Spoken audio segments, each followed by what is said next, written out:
You are now listening to Sweep the Rack podcast featuring Brooklyn Rob and Big Mike.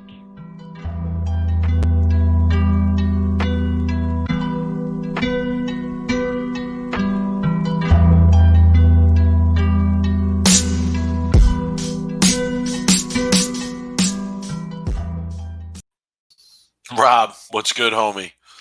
Yo, man, a little bit scary to be living in downtown Chicago this morning. Nothing's good, actually. Really, nothing's good. So just in case anybody's wondering, I'm literally 5 minutes from all the protesting and rioting that's going on, and I could hear everything from my window last night.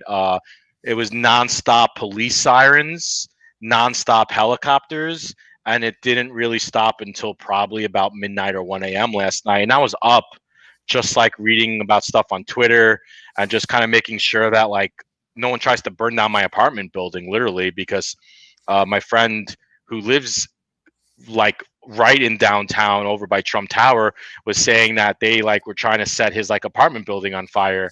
And I was just well, that kind of made me a little bit nervous, but I'm in the residential area where there's not a lot of commercial businesses, which, makes me feel a little bit better that a lot of the crazy shit won't be happening really directly in by me. But real quick, crazy story this morning. I got up and I don't have any food. So I usually go grocery shopping Sunday morning. I get up, I get into the car. The grocery store is 3 minutes from me, my 3-minute drive. I managed to get there. I spent an hour in the grocery store. Within that hour, I was at the grocery store. They blocked off all of the side roads back to my apartment building. So I literally had my groceries in my trunk, went to go home, and I couldn't get home. And you can imagine the traffic, right? I'm in bumper to bumper with these groceries in my car. And within about 20 minutes, I'm sitting there going, the hell am I going to do? How am I going to get home? So I literally I drove around the police barricade to get home. I literally stopped my car. I saw a little bit of a space that I could get my car through. I went, looked and seen if there was anybody around. Nobody was around. Yo, man, hit the Civic, hit the gas. Got home within about 25 minutes, half hour. I said to myself, I'm good. I am not going anywhere. So crazy time. I know there's a lot of people that listen to our podcast that are in those cities, LA, New York, Chicago, Minneapolis, all of it, wherever. Just all I'm going to say is just be safe, man. Just be safe. Don't get yourself involved. And if you do, hopefully you have people that are watching your back. That's all I'm going to say about it, Mike. Yeah, we're here to bring a lighter side of things, obviously, despite what might be going on, politically. So we'll get into the bowling talk. Everything's, pretty calm where I'm at over in Jersey. A few little demonstrations here and there, but nothing like you described. So, we'll get into the bowling side of things, Rob, and we have a good episode for the people that we're releasing here. Couple good interviews that we'll talk about in a minute. But Rob, I got to get on the. I almost feel like the PBA is trolling me, son. Oh God, here we go. What's going? Yeah, and just to be known, I have no idea what you're about to say. So this is the first time this is hitting me. He wants full disclosure about what I'm going to say. All right, so we've talked on a few previous episodes where I mentioned that I criticized the PBA for stealing ideas, right? The World Series of bowling, right? It's the World Series of poker got popular, and then it said the World Series of bowling, and now they're doing the Strike Derby, right? Kentucky which Derby is going to be live, I think, on this next Saturday coming up. Kentucky Derby, obviously, is the comparison there. And, we talked about that, Rob, and then I don't know if people noticed this week or if you noticed this week. I really feel like I'm getting trolled here. The PBA released a short documentary this week, Rob, on the first World Series of bowling. Guess what they called it? What do they call it? Oh, you don't know? No. Oh, they called it The First Dance. I'm so glad you didn't know. I'm so glad I got to break that news to you. That just made my day. The first dance. I mean, really, guys, come on. Really? We got to jump on every bandwagon that's popular with another sport. Is somebody sitting in a room watching TV saying, "Oh, that's good. We can take that and turn it into our own." Oh, that too. Come on, man. Please. The Last Dance was like a masterpiece of documentary film. This was like chopped, pieced together, little clips from the first World Series. So,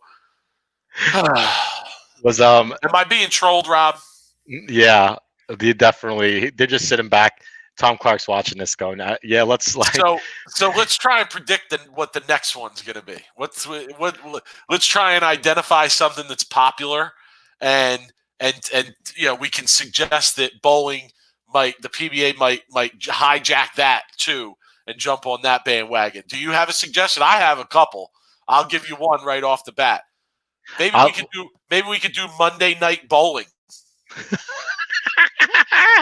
Why don't we do Monday Night Bowling? As long as they don't bring Booger McFarland into the commentary, I'm okay with that. Maybe they'll come out with a new documentary and they'll call it The Bowling King.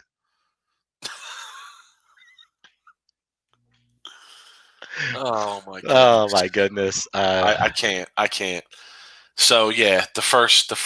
What was it? The first. I mean, yeah. Is it that hard to come up with an original idea these days? I mean, I just come on, PBA. You guys could do better. Come up with something original. We'll leave it at that. Or they're going to give us more material. We'll come back. with a flat 10 list of things that the PBA may steal and jump on the bandwagon of. I mean, if you really think about it, like we have to come up with like. Now, I could be completely off here, and I feel bad even bringing this up. But, like, the U.S. Open, the Masters, like, was that something that they took from, like, golf? Like, was that a golf thing, the U.S. Open? I didn't really want to go there, but I don't know. That's a good question. Or did golf take it from bowling? Bowling was more popular than golf at one time. I don't know. So we should look into that. That's a fair question, right? Okay. Our people, we have a lot of people out there that have those type of resources, Rob. I ain't going to name names, but shoot us an email and give us an answer to that question about the golf and the bowling. Mike, there's people that can answer that for us. Sometimes on this show, I walk on eggshells because I don't want to get called out for not having my facts straight. Well, yeah, there's also that group of people who are watching to keep us in check and make sure that, we're not getting too out of pocket. It's probably good, though. Here. It's probably good, though. Sometimes I do talk out of sometimes I am talking like. Here's another thing the PBA might jump on the bandwagon. Maybe they want to expand their viewership with, people of Latin descent in America. And maybe like the NBA for the PBA League, instead of the Atom Splitters, they'll have Los Atom Splitters. Oh, my God. Maybe they could steal that. Maybe now you're just grasping. Now? All right. Now you're just grasping. All right, so we'll keep it moving for the people, Rob. We got two good interviews for people tonight. The first interview is with what I'll say, and we talk about a little bit in the intro, but I'll say like a PBA agent. Yeah, which is kind of hard to come by these days. I don't. Mike, do you know any bowling agents other than our guest? So, really interesting interview. Very knowledgeable though about very the PBA knowledgeable. Industry. Very very frank discussion. Sure. I think. Was able to expound on some things that others might not want to go down, particularly that road. So it's one of those interviews where if you listen closely, you'll definitely see some gems there. So, Rob, we'll give that to the people and then we'll catch up with them. Absolutely. Okay.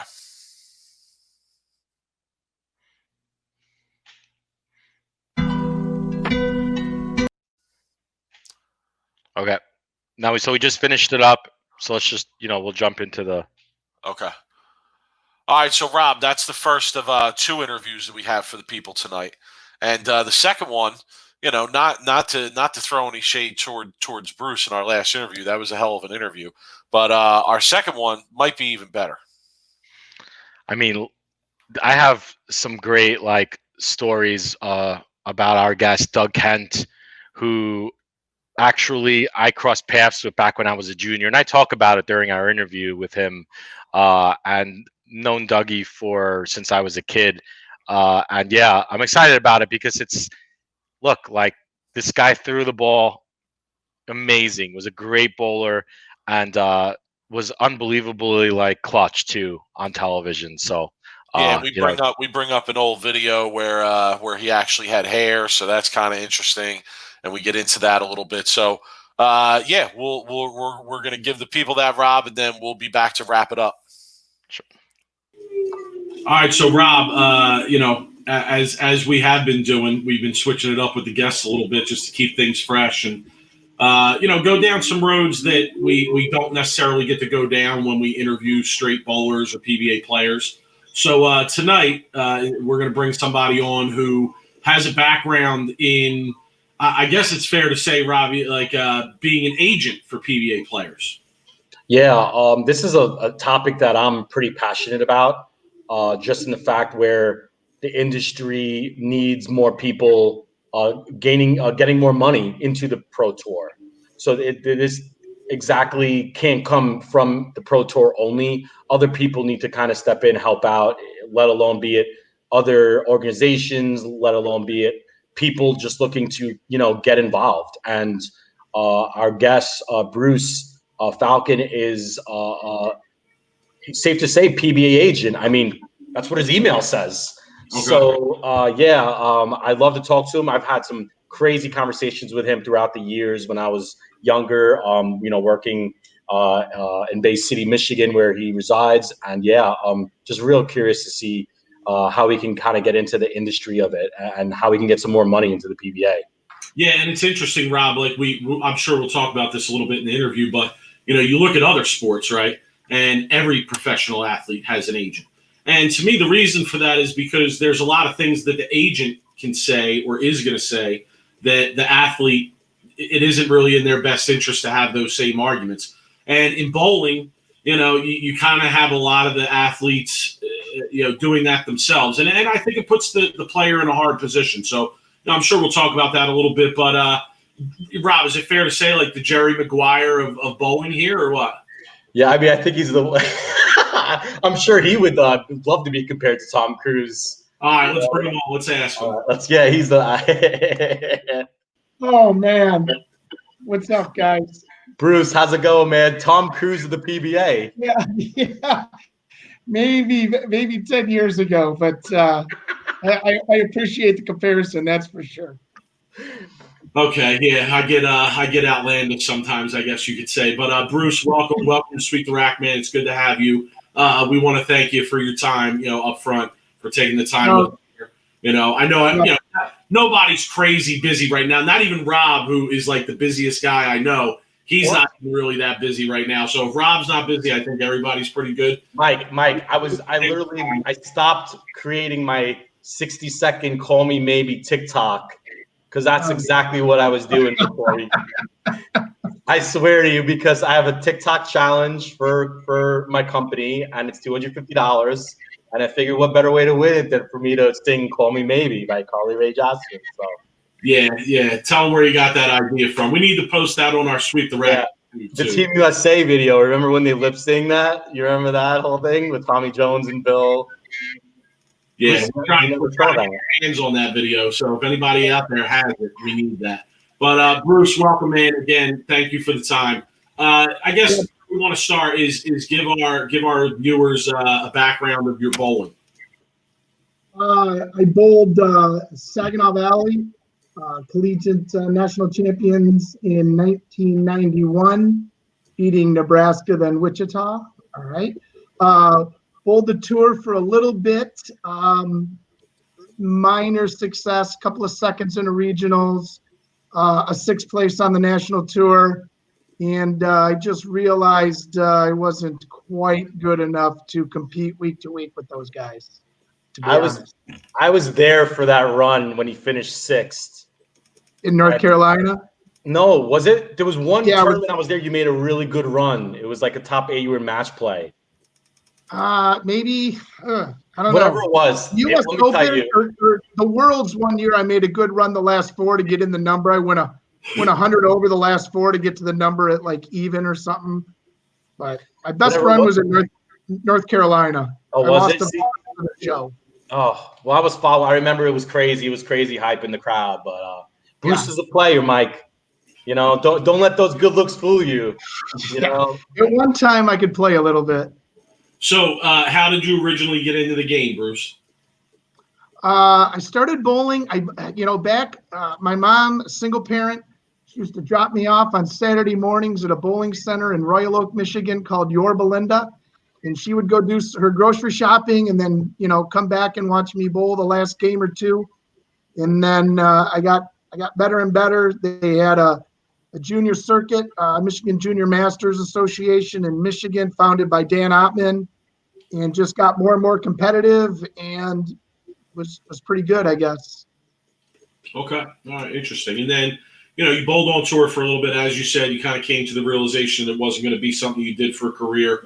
So is that originally what led you to the idea of trying to rep some of the players and do more of an agent role for some PBA stuff? Yes. Myself and Jay Lang were putting some stuff together. And I met actually through Mike Devaney, I believe.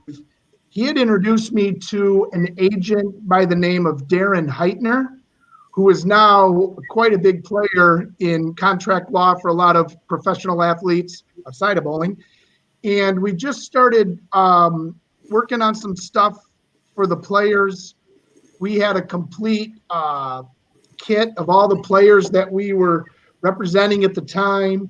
And we just were, knocking on doors and, working a little bit with the bowling ball companies, the grip companies and some stuff, and had some, minor success. Had a whole document for, I don't want to call it a players union, but a players organization. Was fortunate to be invited. I must have still been bowling, but I was invited to the exempt players meetings to kind of give some feedback, and worked with a couple of the guys. I'm a financial planner by trade, so helped with some tax planning, some financial planning. Did some minimal stuff. Had a couple of contracts, got a couple of endorsements, but unfortunately, the biggest thing from a lot of the players was they just want to bowl. They didn't want to rock the boat at the time, which I understand, and they just wanted to bowl. Mike. I mean, I have so many ways to go with that. You want to follow up, Rob, or? There's only, it seem like there's only a select few players that really were thinking about future, right? Long-term future than just that they just wanted to bowl. And was that like the issue?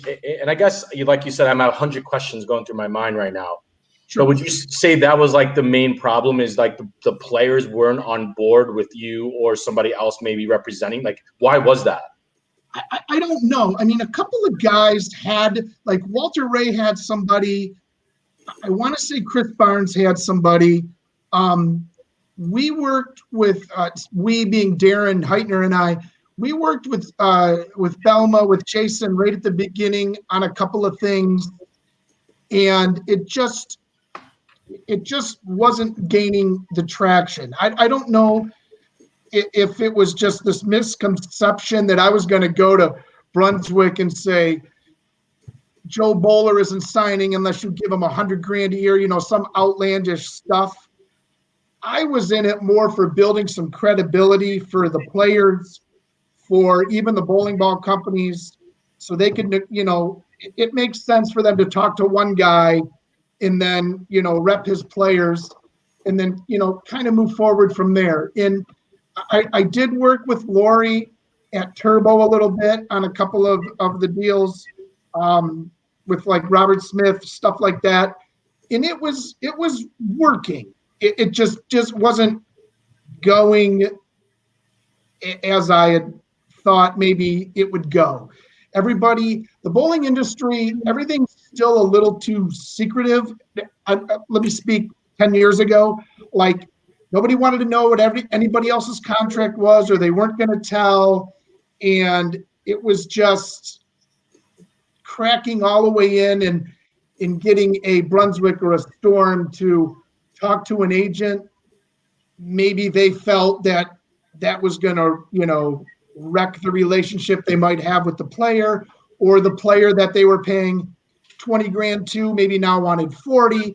And that just wasn't my intention well, maybe now, but back then it was just like, let's build this organization where, and we did some stories even where the story, all the quotes came from me, and it was Bill O'Neill's agent said this, and terms of the contract were not disclosed.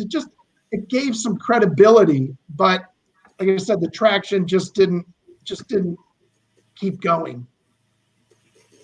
All right, let me go here. So you mentioned that a lot of players didn't want to rock the boat. Why would something like that be considered rocking the boat? I don't know.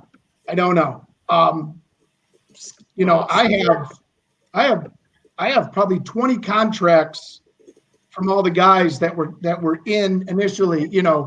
People like Tommy Jones and Tommy DeLutz in. I don't know if it might even been a little bit before Bill, but we had something going with Bill for a while.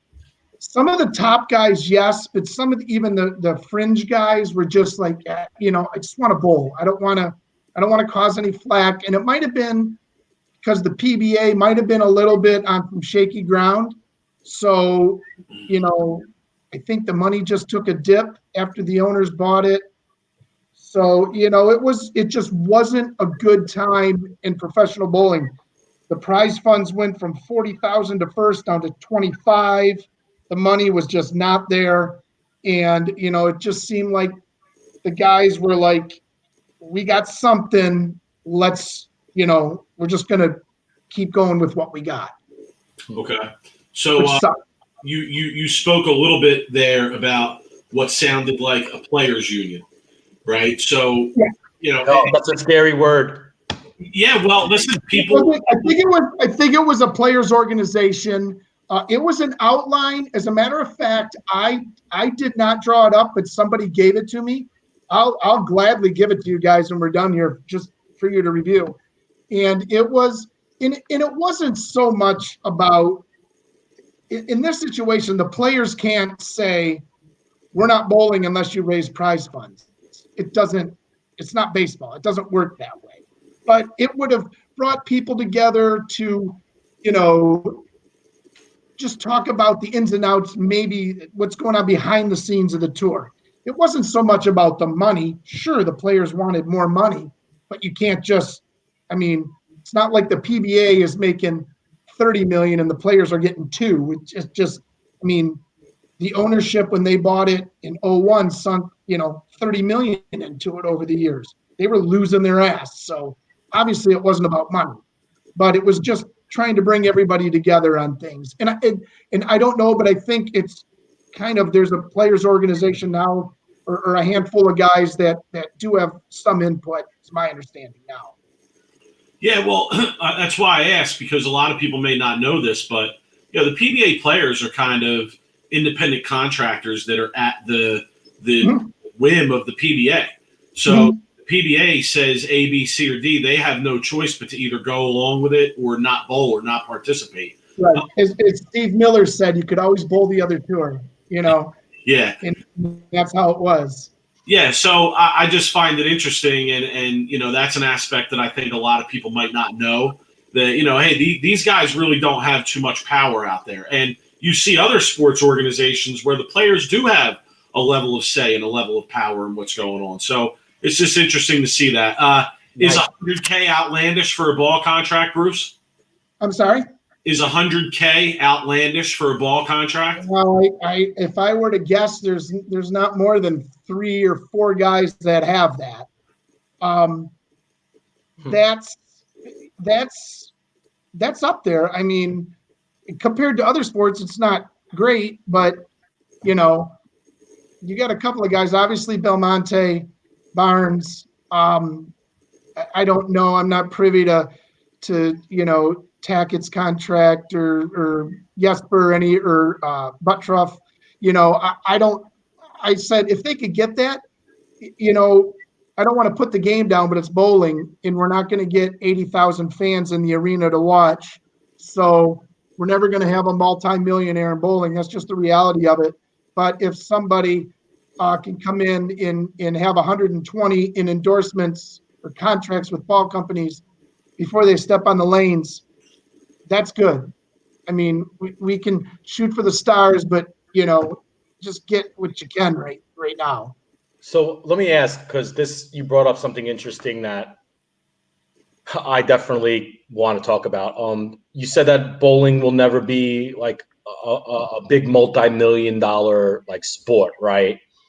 And you said that they're not going to pack in as much like players or people at a TV show, like for instance, like a golf like Masters or whatever, a baseball or NFL. But I think golf is a little bit better of a comparison than baseball and football would be. Why couldn't the PBA land like a big Budweiser or a big beer sponsor, which seems to be aligned with bowling, or and yeah, I don't get. I personally, I don't understand why a Budweiser or Miller Lite or Coors hasn't stepped in, at least sponsored some. One thing that still hurts the PBA, and something personally I think they need to work on, is their demographics. I remember 10 years ago, it might even been Steve Miller saying, the person that watches the PBA is a 52-year-old white male. It's not a good demographic. They're already set in their spending ways and all this and that.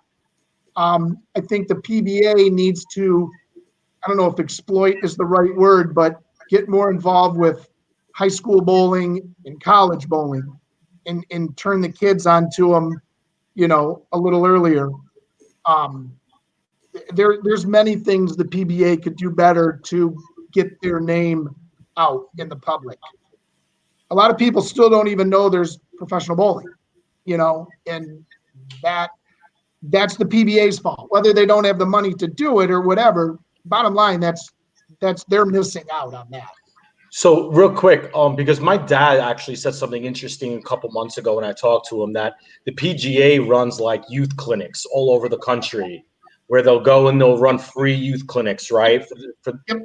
The PBA doesn't get involved in the youth bowling, and they don't give free clinics, and they do the pro-ams, right? But that's as far as you're going to go as them reaching out. Like, why wouldn't the PBA get involved with junior gold, right? It seemed like to me the PBA would want to get involved there, right? I agree. I've always said the three biggest letters in bowling are PBA, and they need to use those to their advantage. We could go down a ton of different roads. I use the one. Why are they called pro shops when they're usually run by amateurs? Why are there not certified PBA pro shops? Why aren't they that's another avenue we could go down, but they need to get involved more into juniors. Again, it could flat out be funding. It could be money. It's pretty tough to take a Bill O'Neill or whatever and say, hey, you got to fly out here. Here's for $1,500 of your own money to go do this. Hopefully we'll reimburse you or whatever. But the PBA needs to work on that. I think with Bolero purchasing them, that could happen more. And Rob, to be fair, I feel like the PBA players are involved in something like Junior Gold, but it's mostly through their obligations to the ball companies, right? So let's talk about that a little bit. Let's get into that. So I've kind of talked about it on the podcast previously, and I generally tend to believe that the ball companies really have a lot of power, and to me, they have a lot of players by the short and curly, so to speak, right? If we want to keep it somewhat appropriate around here tonight. By the balls, Mike, say it. By the balls. This is Sweep the Rack. Okay. By the freaking kahunas. So, you also mentioned that there's a level of secretiveness amongst contracts and who makes what. And I fear, I know. I don't want to speak for now, but there was. No, well, I'm going to say I'll speak for now. There still is.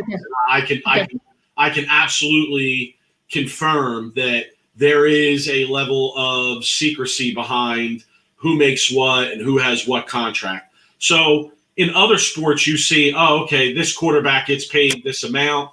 another quarterback who's better, who's more accomplished, their contract comes up.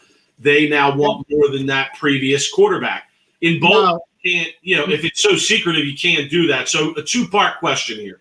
Number one, you can respond to what I just said, but two, really, what I really want to know is, do the ball companies have so much power, and if so, why? To answer your first question on contracts with NFL and stuff, that's different. All these contracts the players have with the ball companies are nothing more than endorsements. So that's an endorsement. That's like Tiger Woods getting paid by the golf company that he plays for. So a lot of times those contracts aren't privy to the general public. I understand that. But it just seemed like internally the guys didn't want to discuss it. So I don't know if that's changed so much. So, but they're not getting it. Like the NFL that you talked about, that's their salary. These guys bowling, they don't have a salary. They got a prize fund. Different. So that's more comparable to golf. And to say how much how much pull the bowling ball companies have or how much power? Yeah. They have a lot because they're spending a whole hell of a lot of money, one, to the players, two, to the PBA through product registration. They're spending $100K plus per company to product register. So, however many ball companies, there's 800,000-900,000 minimum coming into the PBA. They're going to have a lot of the control. It's just they're buying it. They do get the control. So, and with the players, they've gone so much grassroots now that, heck, I still get a couple of bowling balls here and there. I get more now than when I bowled. And it's not very many on either side. But when I bowled on tour, I threw 14 pounds, only guy. So obviously I didn't get any equipment. But come on, Bruce, hit the weights, buddy. Let's go. But I just think the bowling balls companies do have the control, but they've earned it. They've spent millions of dollars just in product registration. So it's not saying it's without the bowling ball companies, obviously there's no tour. But without the tour, there's no bowling ball companies. So they're in bed together, the tour and the bowling and the grips and the shoes too. They spend a lot of money. Turbo spends a lot of money to product register, and the other grip companies, same. So I guess they've earned their right to control a little bit. I gotta follow up here because this might be a question that is going to be. I might get some heat for this, but isn't that like setting it up? Okay, let's just say one ball company. I'm not going to say what or who pays the PBA. I don't know. I'm just going to throw a number out, like $10 million a year, right? Which we know is not that much. But let's just say for this example, right? And a company like another company only gives the PBA $1 million a year, right? Now, isn't that giving that one company that's spending $10 million to the PBA a lot of say and a lot of voice in the PBA's ear when it comes to conditions, right? Like, I mean, we might not know what's going on, but there's a good chance. I mean, that when you get to that amount of money, sure. But right now, everybody pays the same. Now, saying that, I don't remember who I was talking to, but if one bowling ball company wanted to put up $10 million and want to be the exclusive bowling ball of the PBA, what's the PBA going to say? No. That would be, who knows what it would be. But if Brunswick or the Ebonite brands came up and said, because there's a number there, it might be 5 million, it might be 2 million, it might be 10 million. If somebody came in with enough money, they got exclusive jerseys. I don't think it'll happen for the betterment of the game, but it could. Well, for that kind of money, I mean, shit, they might have been able to buy the whole PBA tour. Right. Well, yeah. I just threw a number out, right? I wasn't 10 million, 1 million, 100,000. Right. Like, I'm just saying. I think the PBA would never put themselves in that situation where, Brunswick. Now, I don't know outside of product registration if one of the ball companies is sponsoring tournaments above and beyond that could happen. But I mean, for the betterment of the game, all these guys are great. I mean, you could do lefty righty really easy, but I'm sick of everybody saying how, the PBA is setting the lanes up for Belmo. Whatever, he's the best. So it's like saying that the PGA was setting the courses up for Tiger Woods. Saying he's just the best. So, my opinion. Bruce, do you still bowl competitively right now or no? I bowled 2 leagues in some local once in a while. Rob, do you hear this bullshit? Even Bruce gets free balls, and all he does is bowl 2 leagues. Bruce gets free balls. You get free balls. I got to be the only competitive bowler. I bought a couple of costs too. It helps to know some people. I won't say who my good contacts are, but I'm fortunate. Well, hey, Bruce, the only time I got one on tour, I still remember, is Steve Hoskins gave me a Dynathane that was mismarked, and it was 14 pounds. And he goes, "Here, I got a ball you can have." I'm sorry that you're a fake staffer. I get on people for that. So, you're a good guy, but fake staffer. I can't think of it. Yeah, I don't like how that the staffers it gets a little watered down. I guess I get it. It gets bowling balls out, but I don't like that. But let me ask you, Bruce. Let me ask you now: is it right where a bowling ball company pretty much they get the pro shop owners right on staff, and someone off the street walks into a pro shop, right, and they don't know, like they're off the street, they go bowl once a year, they want a bowling ball, and they ask the pro shop for the best advice on a bowling ball. What is that pro shop owner going to do, right? It's going to sell them a ball that they're on the staff with, and that they're now. Is that fair to the public? You know what I mean? Like, because that bowling ball might not be the best bowling ball for that person, but you're on staff and you're getting free bowling balls. So there is a little. We talked about this, Mike, right? Like a little bit, like for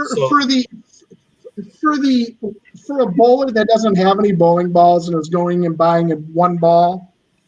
Any company has a lower end ball or a higher end ball that's going to be just fine for them.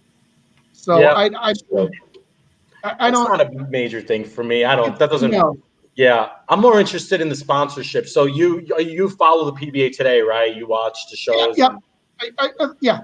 So what is your opinion on the shows and Bolero taking over? And is this something where maybe you could step back in now that there's more money getting added with your friend who's the agent, and maybe start trying to get involved in that again? And maybe, are you with any players right now representing them? And is this something now that there's more money involved that you can start up again?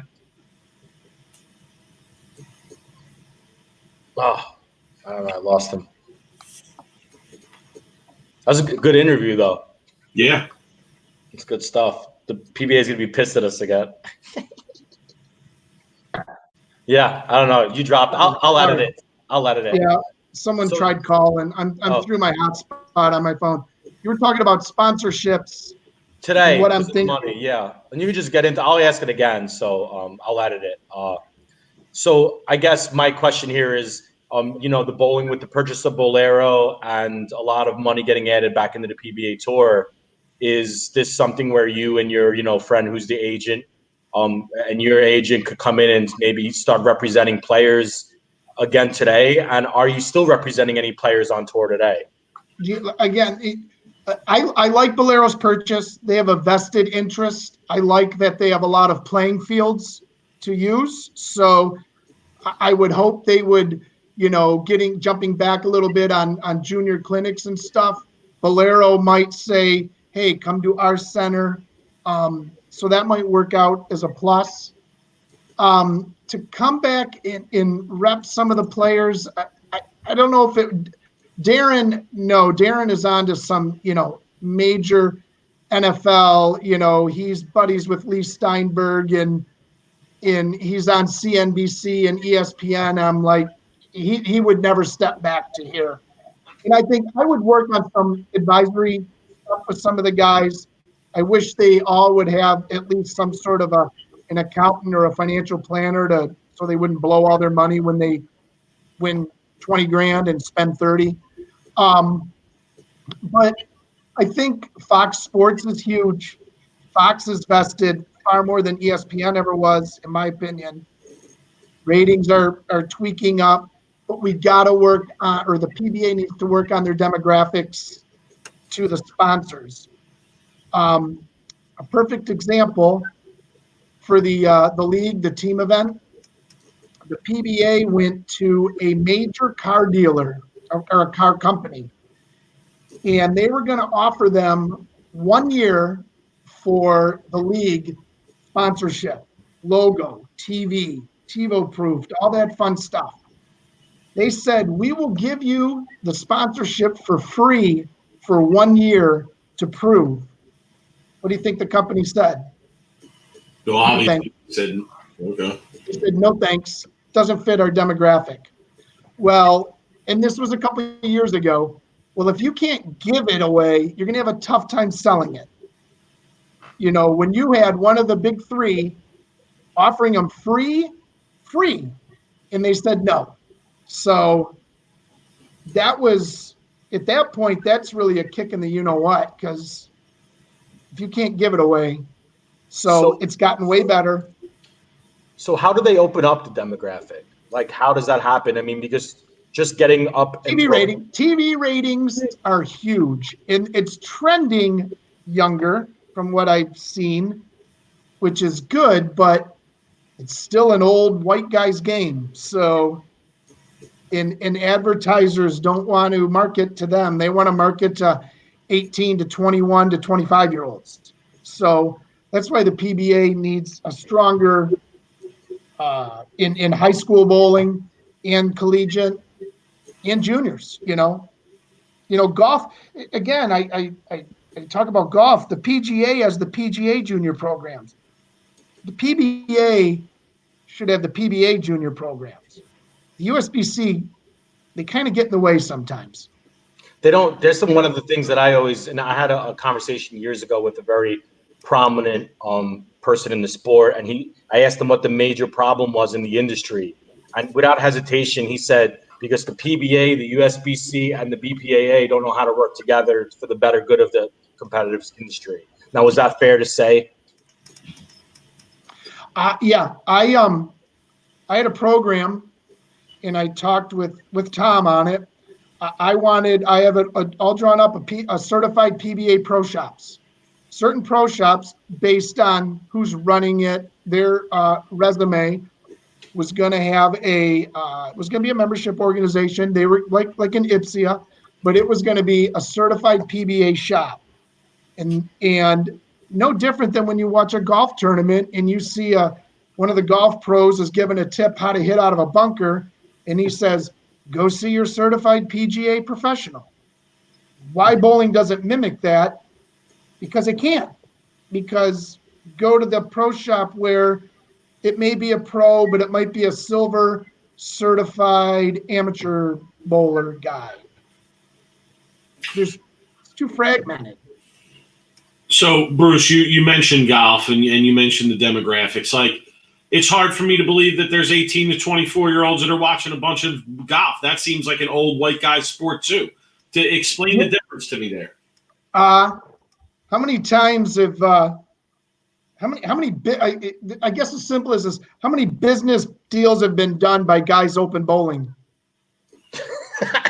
There's been a lot of things other than business deals and open bowling. I mean, like money golfs. Money doesn't bowl. Money golfs. But bowling is a money sport, though. I mean, it's an expensive sport to be involved in. Compared to what? Level. You bowl leagues, it's expensive. You purchase equipment, it's expensive. You go to tournaments, it's not cheap. So is soccer. I mean, all sports are. But it's blue collar. Bowling is still, they need to get out of their own way, and it's not a 1970s beer drinking, smoking league. That's what the general public still thinks bowling is. Unfortunately. Perception. It is perception. Kingpin, right? The worst, right? Big Lebowski. Big Lebowski, the worst. How many times you tell people you bowl and they say, "Oh, I love that movie, Kingpin," or "The Dude." And coming out. You got to laugh with them. You got to laugh with them. But if you ask, "Oh, you say you're going to play golf," "Oh, and I'm going to play it at a perception." Right, a resort, right? Or I'm going to play a 5-star, whatever a top Jack Nicklaus sanctioned course. People go, "Oh, wow, really? You going there?" How many times have I said I'm going to bowl at Carolier? People are like, "Ooh, wow, Carolier." One thing I laugh at when a person around me says bowling alley, I correct him and say bowling center. Because bowling alley is a bowling alley. It does. It's an alley. That's why I say bowling center or the bowl. It's little things. It's the perception of the game that holds it back. Right. How do you fix it? So Bruce, here's my last question for you, I guess. You mentioned that you did some work inside the industry with ball companies and grip companies, et cetera. Give us some examples of some things that you guys were trying to do outside the industry, and whether what you ran into there. We've had like the Machuga. It was kind of funny. The Machuga flop. We had a company out of somewhere over in Europe wanted to use the flop in a commercial, and I don't remember what it was. I think we got Mike $4 or $5 grand. We did the deal, and Mike got paid, and it was in a milk commercial of all things, but he got paid. We need that. We got to find that, Rob. Somebody's got to send that. I don't know, boy. I never even saw the commercial. I don't even know if it aired, but he got paid. We got people over there. Hit us up, people. International. And we had initially with Belmo, we had him with a marketing company that was doing some design work for him initially for logos and stuff, and that went all right. Now Jason's got his own thing, very successful, so he's doing great. The biggest thing still, and I wish we could get it done, is the Tom Smallwood story.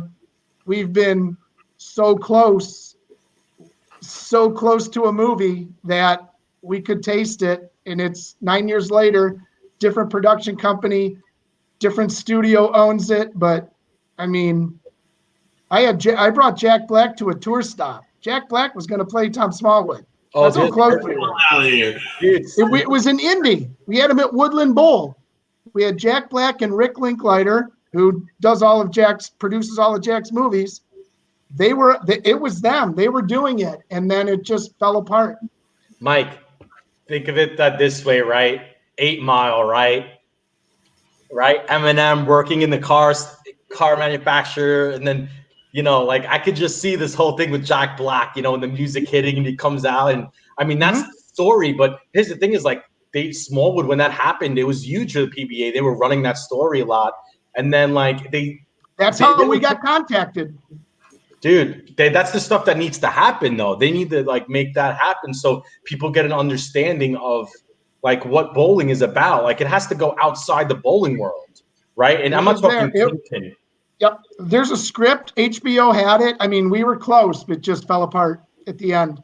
So let me tell you a quick story, real quick, Mike. I gotta tell you a story. Years ago, I got reached out for by AMC. I don't know if you knew this, Bruce. AMC wanted to do a reality show on me, my brother, Joe Stillman. They wanted to bring in and they wanted to pay for a year of us going to bowl action and actually filming us real reality show. And we got interviewed multiple times. They loved it. The producer loved it. And then they scrapped it for the arm wrestling show that made it one season. We lost that. We'll break through. We just keep getting this close. Now, Tom's story has been picked up by another major network studio, and they're interested. We'll see what happens. There's some big people behind it again. So I don't know. I've had some meetings, and I can't say too much about it. Just as how you're supposed to do it, you give a little person a taste, but I can't talk. And it's a long shot, but it's better than not doing anything. So that hopefully will happen next year. I'm glad that Jack Black is out because that would have been a shitty casting job. Jack Black should. I think it would have been good. No, that's although Jack couldn't bowl. We bowled at Woodland, and he was not good.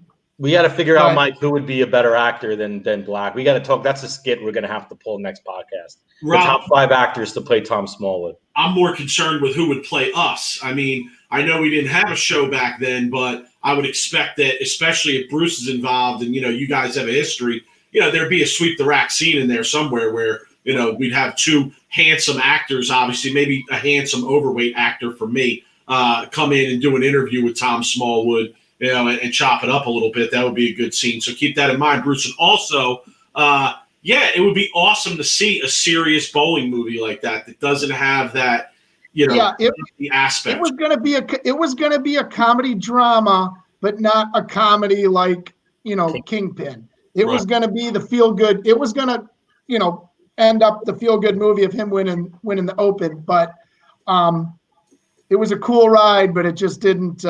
It didn't turn out at the end. So yeah, that would be amazing to show a little bit of the competitive side of bowling to the outside. And you got to get a good, if you the better profile actor you can get, the more eyes it would open up. Because I mean, look at Rocky is a good example. Like boxing was probably like. Here we go with the Rocky. Jesus. Look, I'm just saying, but there's a lot of bowling movies out there that you get exposed to stuff. You get exposed to. Something you would never get exposed to. I mean, racing's another one, like Days of Thunder, right? I'm not a racing fan, but Days of Thunder was a great movie. And I mean, movies like the sport movies, right? Like that you never would imagine. Look at Cool Runnings, bobsledding, but it was an amazing movie. So bobsledding is, when you think of, so I get it. And that would be amazing. Rob, are you suggesting that Cool Runnings had motherfuckers going out there running out bobsledding? Is that what you're suggesting right now, Rob? Seriously? Yes. There were some 5 guys in Jamaica when that movie came out. They built a bobsled out of bamboo leaves somewhere. That's awesome. And they were sledding all up and down Jamaica. Bobsledding after Cool Runnings. But I get your point. I understand your point. Bowling needs a break. I think Fox Sports again is a great opportunity. Bowling is a sport. I mean, the reality is it's never going to be a tier 1. It's not going to be a baseball, football, golf, things like that. But it could be a solid tier 2. And I think Fox likes it because it gets decent ratings. They can put it on Fox Sports 1 or Fox Sports Net or whatever. And I don't want to use the word filler like it's a negative, but it's good content that they need. With as many sports channels they all need content. And bowling can fill that void. You get the majors on Fox, actual Fox, and the other stuff on Fox 1 or Fox 2. That's good. And like I said, I think Fox is vested. ESPN just kind of threw them on at 1:00 against football, and they got their head beat in every week. Where Fox is trying to maneuver them around, it seems like to try to find their sweet spot where they can draw. Yeah. Bruce, seriously, this is the stuff that I could talk about for hours. Same. We haven't even touched the surface of some of the other stuff I think could help the game. We're going to start wrapping it up here. But I guess my last question is, Sweep the Rack could always use an agent, to get us prime time. Maybe we could. I'll book all your deals. All right. We need to get on maybe, hey, Sirius XM, right? Where we're pulling, 8-10-hour days. Barstool. We need to be the official bowling podcast of Barstool. So, get with your people, Bruce. I'll get with my people. I got one more quick story on how money drives all the sports. There was a couple of years ago where people were talking about, we need a bowling channel. We got to have a bowling channel, like golf. And I thought, man, that's, it's an idea. And I met, I can't think of the gentleman's name, out of Texas. He was big real estate and just knew his stuff. And he goes, you know how much it cost the Golf Channel to get started? Initial money? I said, no. He goes, 110 million. I said, well, there'll never be a bowling channel ever. Because it's just, I'm like, Right. Now to put a bowling and a pool and darts, there should be a channel like that. But, that's just, we don't have that tier 1 money. It's like ESPN The Ocho, right? Yeah. Like, No, listen, it's funny, Bruce, and I, we don't want to keep you here all night, but I was watching ESPN the other day, and there was some absolute bullshit on. There was some marble shooting on. There was some. There was actually they showed a science competition. Oh, I love cornhole. Okay, so if bowling could get out there right now, it would be a great time to get the exposure. Anyway, Yeah. Do you want to watch a really event that has a whole bunch of crazy sports that you never watch? It's called the Olympics. Just saying. Nope. All right. We'll end there. Yeah. Bruce, thank you for the time, man. We appreciate it. Anytime. Back on for sure, man. There's a lot more that we'd like to get into. Appreciate it, Bruce. I appreciate it. All right, bye. So, Rob, interesting interview there from, I guess you could say a former PBA insider. Yeah, dude, this is why I started. I mean, this is Mike.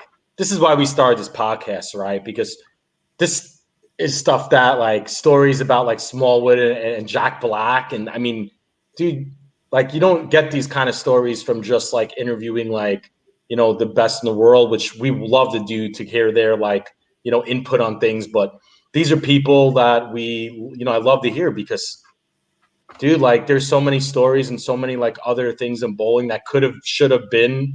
I feel the motto should be coulda, shoulda, woulda. You think about all the close calls in the industry that we're so close, but yeah, and I like interviewing people that have a strong background in the industry but aren't necessarily connected to the industry. Right. Because, listen, let's be honest, Rob. Even if we interview some of the players that we're the closest with, there's only so much they can say. We've had situations where even we have information that we feel like it's really not in our position to put out there, right? But when you talk to somebody who really doesn't have those strong affiliations with the industry, I think you get a more honest opinion and a more honest answer. And I think you got that from Bruce. Agree, disagree, whatever your opinion might be about some of the things that he had to say. I think that you're talking to somebody who knows what they're looking at. Oh, and also passionate. Bruce will be the first one to get on a message board and find the negative people and the trolls, right, that are just keeping the industry down, and he'll be the first to comment and be like why are you bringing it down, because there's just too much of that around in the industry. So you need more positive, better supporting people like Bruce, knowledgeable, right, educated. That's super important, right? And I feel the PBA would be smart if they brought in someone like Bruce and they hired him as a consultant, right? And they brought him in. They said hey, what can we do here? What can we do better to get more money, to get a better demographic? And he said it twice about the demographics. Mike, all you have to do is go watch a PBA national event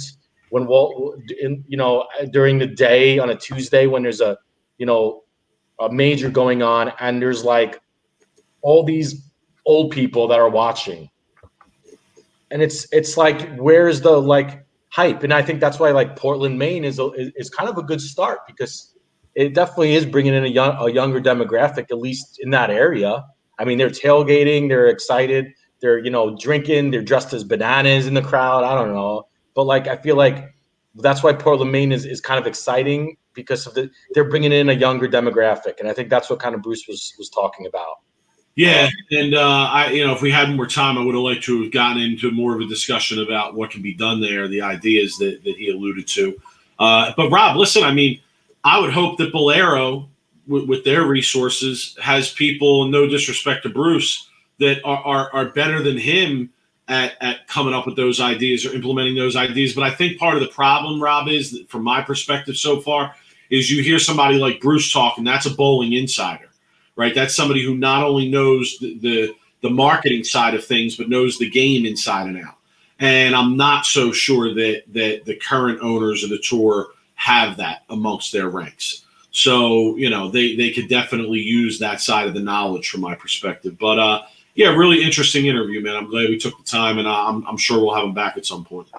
Cool. All right. We're going to keep it moving for the people, right, Mike? Absolutely. We always do, Rob. All right, so Rob, from time to time, we get off the beaten path around here. People know that we love to do that, but what's our bread and butter, Rob? Dude, the Hall of Famers, the legends. The legends, dog. The Hall of Famers. We love our Hall of Famers around here on Sweep the Rack. And this interview, we bring you one of the best Hall of Famers. PBA Hall of Fame 2013, 10 titles, 4 major titles, won the USBC Masters twice, PBA World Championship twice. Player of the Year in 2006, 2007. Won the Motel 6 Roll to Riches, which is something I want to ask about. I have a question regarding that. Voted one of the top players of all time. Rob, none other than Dougie Fresh, Doug Kent. Let's bring him in, please. Mr. Kent, how are you? I'm well. How are you guys? Awesome. Welcome to the show. We appreciate the time to start. And, yeah, really awesome to have you on. Rob and I, Rob knows you a little bit from his past, but I'm a very big fan of yours from your days competing on tour. So super exciting to have you on, and can't wait to chop it up with you.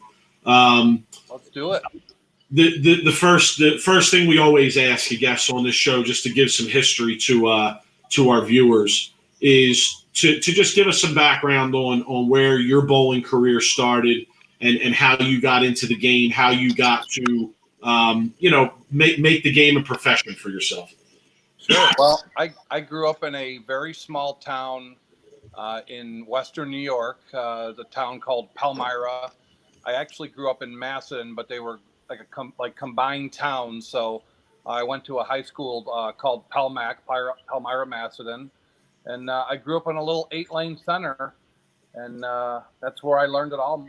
My mom and my dad both bowled 2 or 3 nights a week on the weekends, and of course you had state tournaments and fireman tournaments and all that stuff that we went to. And I mean, I grew up as a bowling center rat. I was in the bowling center, most of my childhood. So that's where it was introduced to me. And, I was real big baseball player too. I played a lot of baseball when I was younger. And so it was a toss up. I split all my time between bowling and baseball, and that was basically it. So yeah, I mean, it's it was a great small town atmosphere too. It was very competitive. We had a lot of great talent in our area, and so they helped push me and helped me develop at a young age. Who were some of those names? None of them went on to to have tour careers or anything like that or be professionals, but there was so many when we were 8, 9, 10 to 12 years old that were very competitive. And that was also, remember, that was back when you had so many more youth programs were huge, and there was so many more doing it that it was just so much more competitive back then. Yeah, sad to say, and perhaps we'll talk about that a little bit later in the interview, just the current state of things. Now you're actually a bowling center proprietor. That is correct. DougKent's Rose Bowl Lanes, yes. Oh, his name's on the bowling center, huh? DougKent Lanes. In fact, we just finished, short of course, our 20th season here. This was our 20th year, and it's a shame that it ended this way. But our 20 anniversary this year. So let's jump into that a little bit. Everyone knows we're recording a lot of this stuff when the COVID-19 shelter in place is going on. You're a proprietor yourself. Rob and I have discussed on numerous episodes previous to this, the impact that this is having on the bowling centers, proprietors, the leagues in general, USBC, et cetera. I guess go any way you want. Surely talk about it from the proprietor's perspective, but what does this mean for bowling? Well, I think that's unknown. We think of it this way: summers have always been very difficult as a bowling center proprietor. You try to make everything you can in an 8-month span, and you try to survive the summers. And we were cut short this year, so a lot of bowling centers that really rely on all of the 33 or 34 weeks of league play. That's what they use to get through the summers. So if they were financially in distress already going into summer, it's going to be very difficult to get through the summer this year. So I don't know. I mean, we're just kind of scraping by, trying to figure out how to get through this, and it's very difficult. It's too much unknown, and the time keeps changing, keeps getting pushed back. I mean, we thought it was going to be May 15th. Now it might be June 15th. Now we're in phase 4 in our area as far as opening back up. So it might be August before we get the go ahead. So, I mean, think about it. We got probably 2 to 2.5 more months of no revenue coming in. So it's very, very difficult. And what do you think in terms of league bowling when it comes back? Say we're talking about as early as September. And any idea or any discussion on your end from the proprietor side of what that might look like or differences that we might see?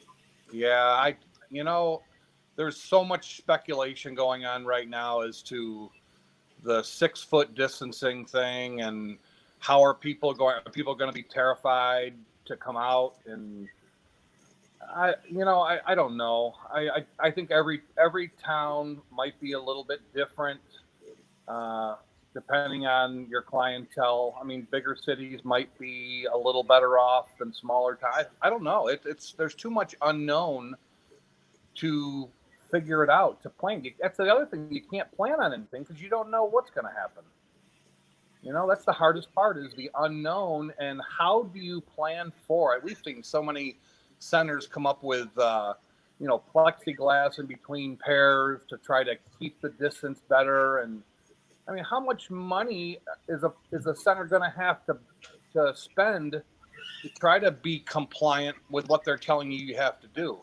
It's going to be very difficult. And there's no way of telling if you put all the dividers up and try to keep the distance, are people still not going to come out? Right. How do you go farther and farther in debt trying to comply with everything, not knowing if people are actually going to come walking back through your door again? You just don't know.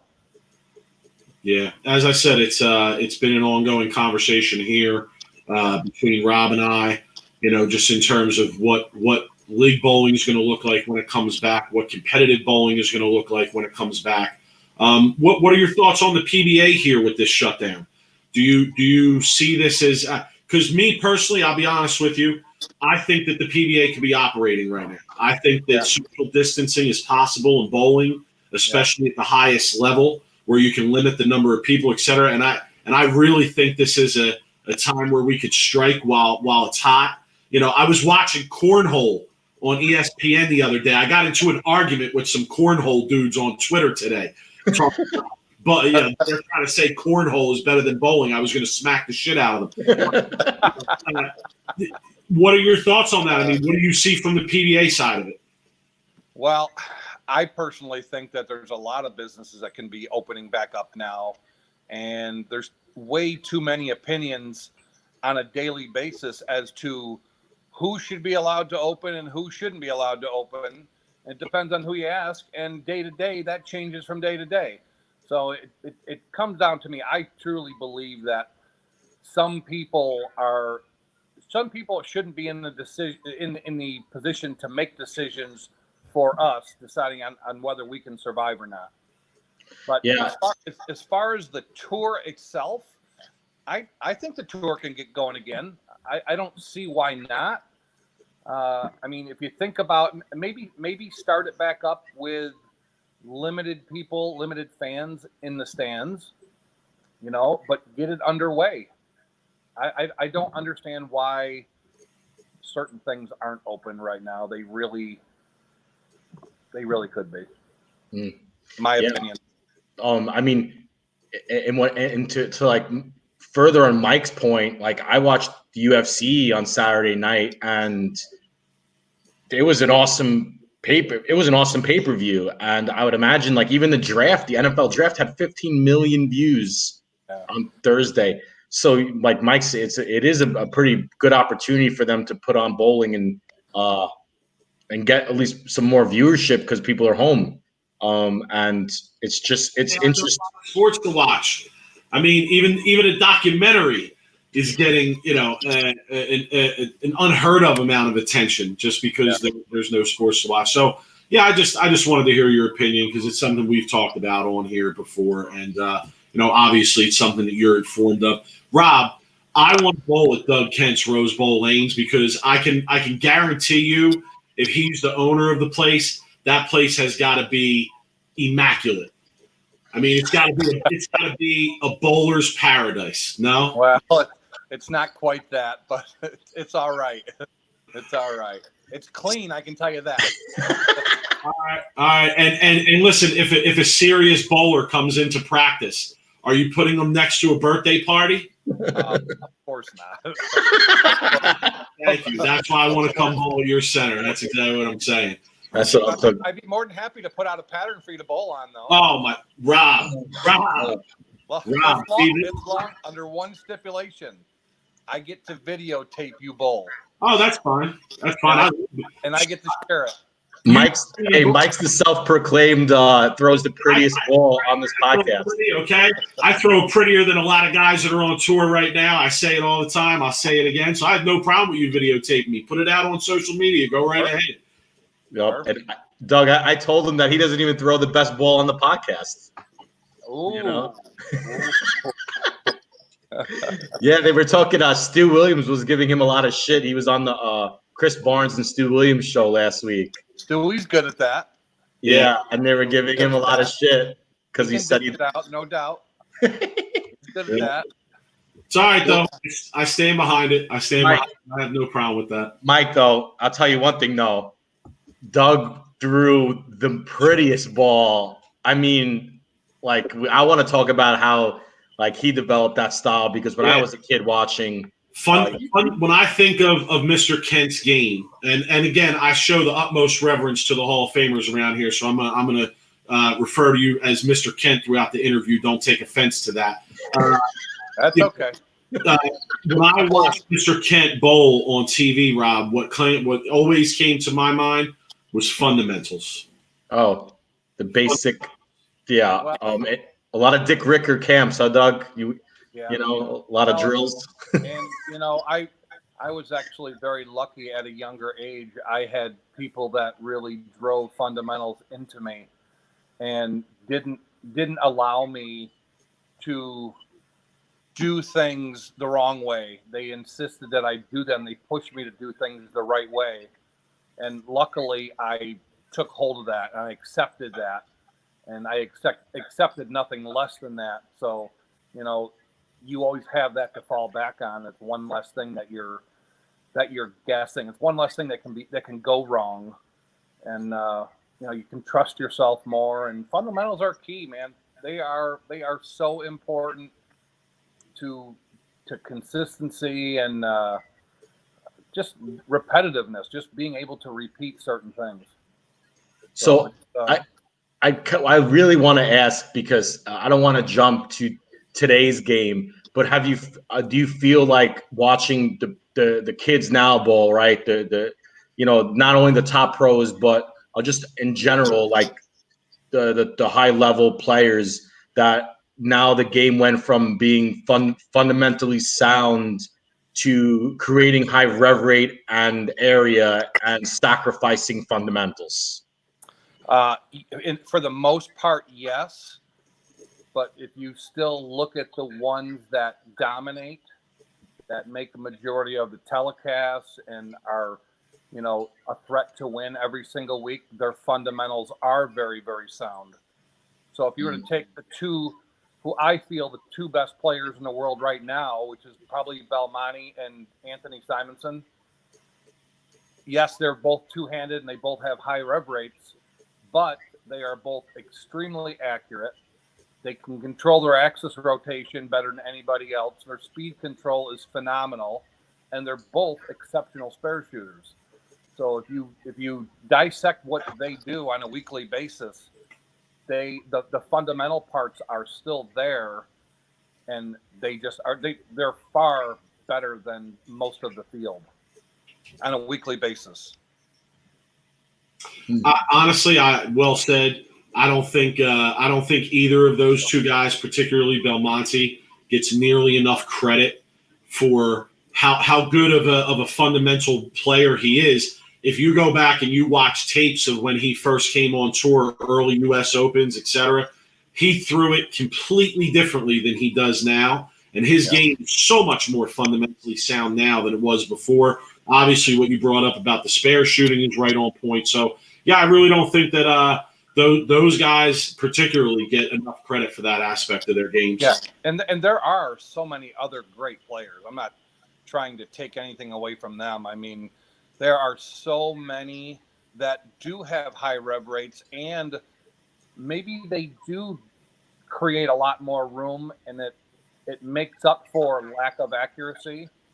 But the amount of touch that they have, and feel for speed control and the shape of what they're trying to create, it's amazing to me how good a lot of these guys really are, and some of them just really don't realize how good they really are, and if some of them really get a little more confident and figure out how to win a couple times, they could win 30-40 times.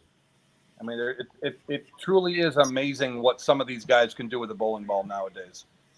Yeah, it's fun to watch from a fan's perspective too. But still, when you look at the TV show every week when they're on, and look and see who's making the shows, it's the majority of the guys. Their fundamentals are extremely good. Doug, you're a proprietor. Oh, sorry, Mr. Kent, you're a proprietor. You run a bowling center. Obviously, you have league bowlers. I'm sure you put out a nice, juicy house shot for them to get their scores and averages on. Do you think Depends who you ask.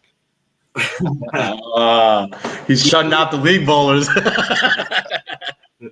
Do you think the average, bowler or league bowler, do you think they understand the point you were just making about some of the professionals out there and just how good they are?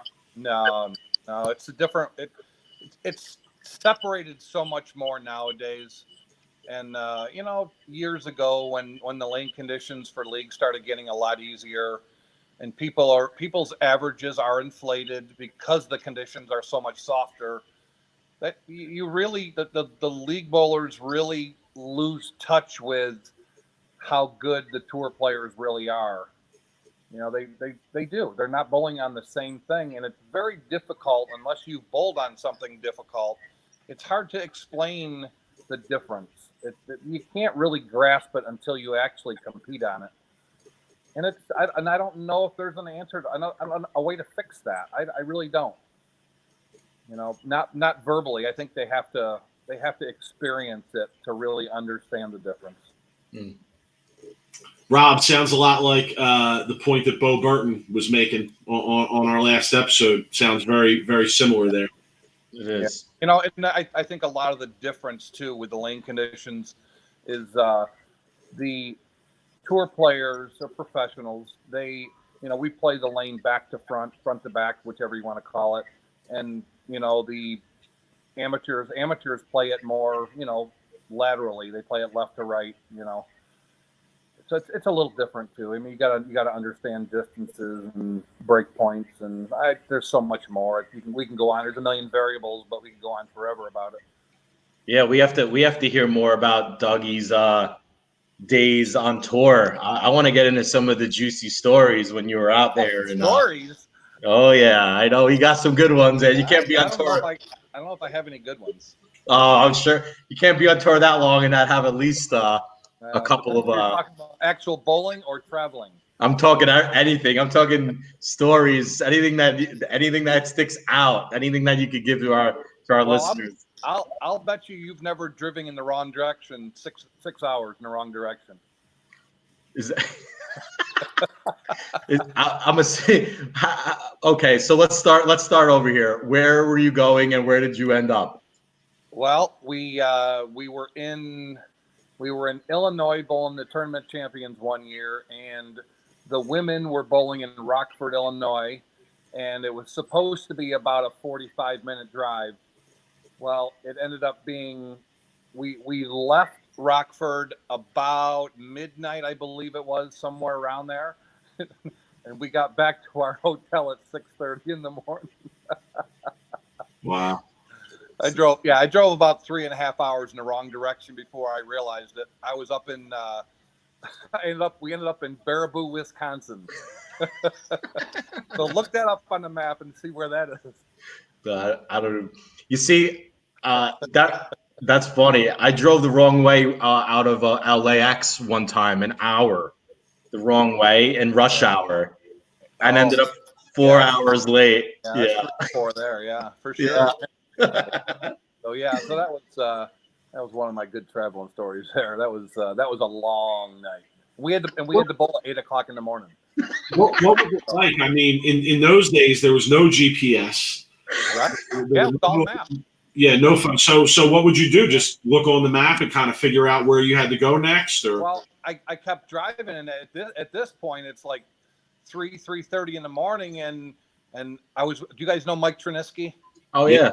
Okay, so Mike and I were traveling together. So he had a white van, and he had a chair in the back of the van. So he was asleep in the van, and so I'm driving. Wait a second. Hold on. Just There's a chair in the van, like a lounge chair. Yeah. He brought this old gold yellow lounge chair, right? So he's asleep in the chair. And I'm just mesmerized by the lines in the road. I'm just going and going, not even paying attention, half asleep. And finally, I pulled over him. I couldn't see. I was so tired that I said, Mike, I woke him up. I go, Mike, get up. I go, I've been driving a long time. We should have been there by now.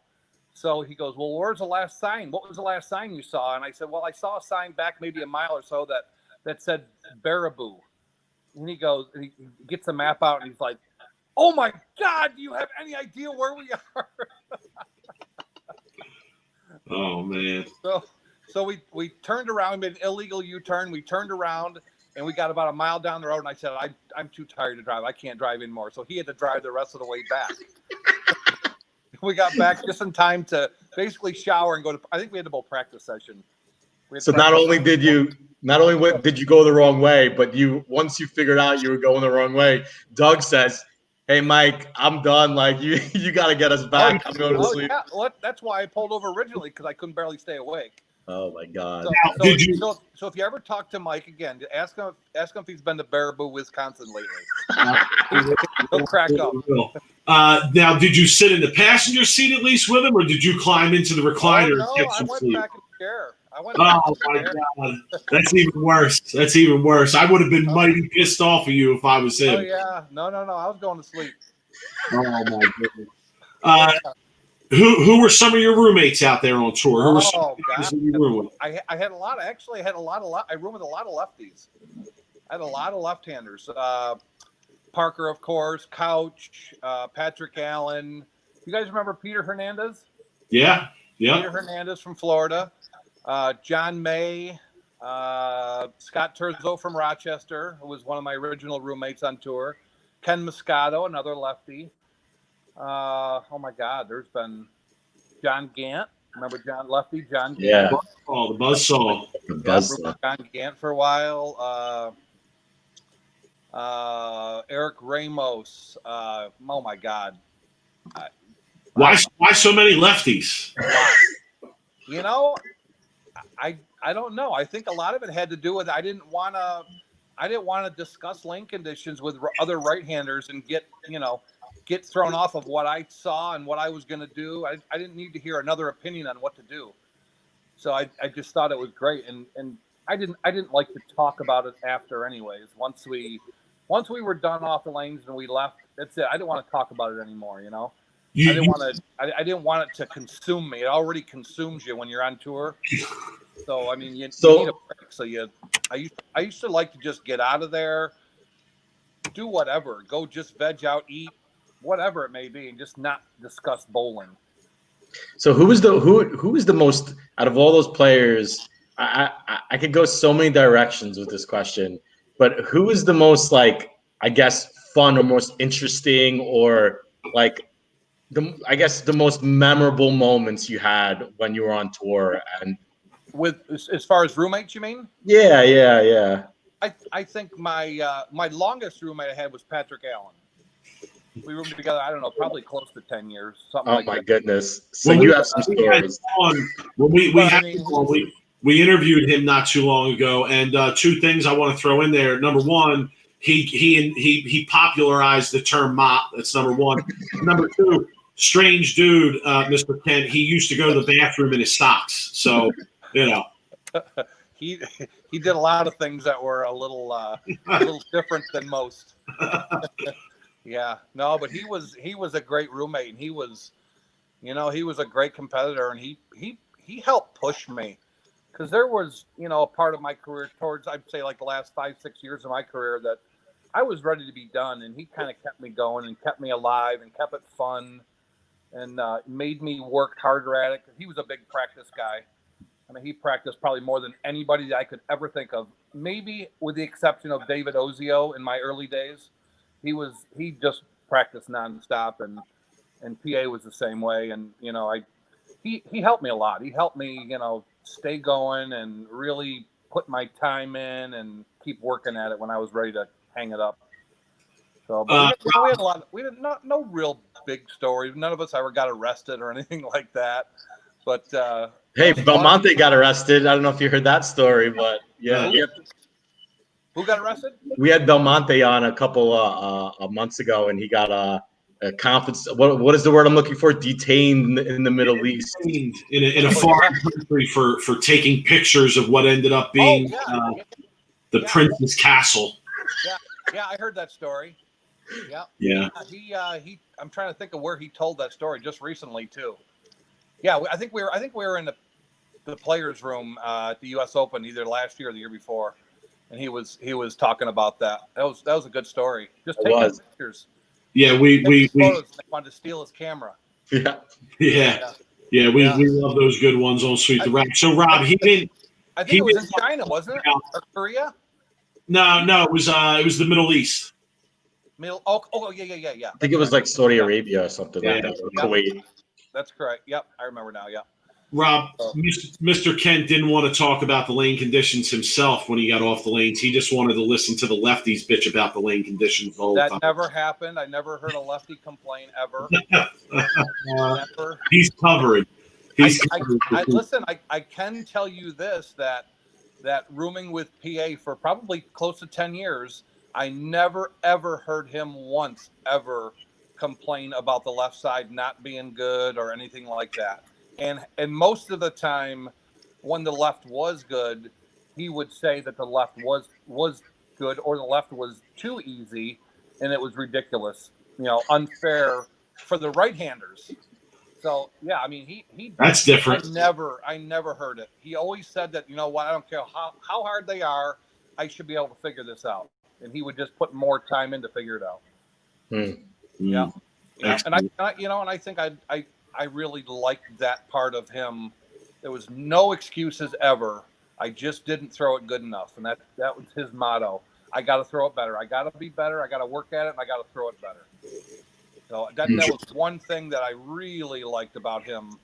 That was awesome to be around that, that work ethic and really putting time in. Absolutely. Let's talk Motel 6 Roller Riches. Yeah. Huge hit. Big prize. What was that like? Yeah, that was a good one. That's a good one. I mean, any of those 6-figure checks were good ones. That was actually a neat time, because Norm and I were both, were up for Player of the Year. We were pretty equal Player of the Year, and that was kind of like a tiebreaker. It it really didn't have any bearing on who won Player of the Year stat wise, but yet it could kind of sway the fans one way or the other if you did win that. So I don't know if it ended up being the deciding factor. I never really looked at the stats as to what I did and what he did, but I got the phone call and it was pretty cool. So I'm going to ask you, as somebody who's won a real, because the big prizes, the six-figure checks were, now they're coming back around again, which I'm sure we're all happy to see, right? Great game. I hope so. I hope they are. Absolutely. They were definitely hard to come by in the era that you bowled, I would say. Yeah. So you were able to scoop one up there. And I want to ask you, because we argue about this a lot on the podcast, what's more important, right? You've won other prestigious titles like the Masters, major titles. Do you look at a tournament that's worth that much money as something that's more prestigious or valuable to you, or is it still about the name of the tournament? For instance, the U.S. Open or the Masters. Well, any of the big ones, regardless of whether they're six figures or not, those are the ones that you want to win, and I was never able to win the U.S. Open, and God, I'd have traded three of the others for one U.S. Open title. Wow. It was just, and you think about it, Pete Weber's won it 5 times, right? The U.S. Open 5 times. I mean, does anybody realize how incredible that stat is? To win it once is absolutely insane. Amazing. He's won it 5 times, and he probably could have won it 3 more times. That a stat like that to win the U.S. Open 5 times is crazy. Just crazy to think of winning that tournament 5 times. What it takes to win that tournament. It is. Doug, I'm so excited with that answer because I'm still on the traditional way where I rather win the U.S. Open once than win 5 tournaments at the World Series of Bowling. That's my mindset. But me and Mike disagree in that whole point because Mike thinks that the titles and the more titles, and I'm more on the majors. So we've had arguments all the time. And I'm more about the money. I mean, I do. I think that the financial aspect of it has a lot to do with it. For instance, no doubt. There's no doubt. There's no doubt. But as a player, to understand, when I was bowling the U.S. Open, the U.S. Opens were so hard. I mean, the conditions were so hard. By the end of the week, whether you bowled good or not, by the end of the week, you were mentally exhausted. You had to put so much into it mentally to keep it together that by the end of the week, you needed a break. And it was just so grueling, and you had to be one shot could cost you everything over 58 games or 57 games format, whatever the heck they were, I forget now.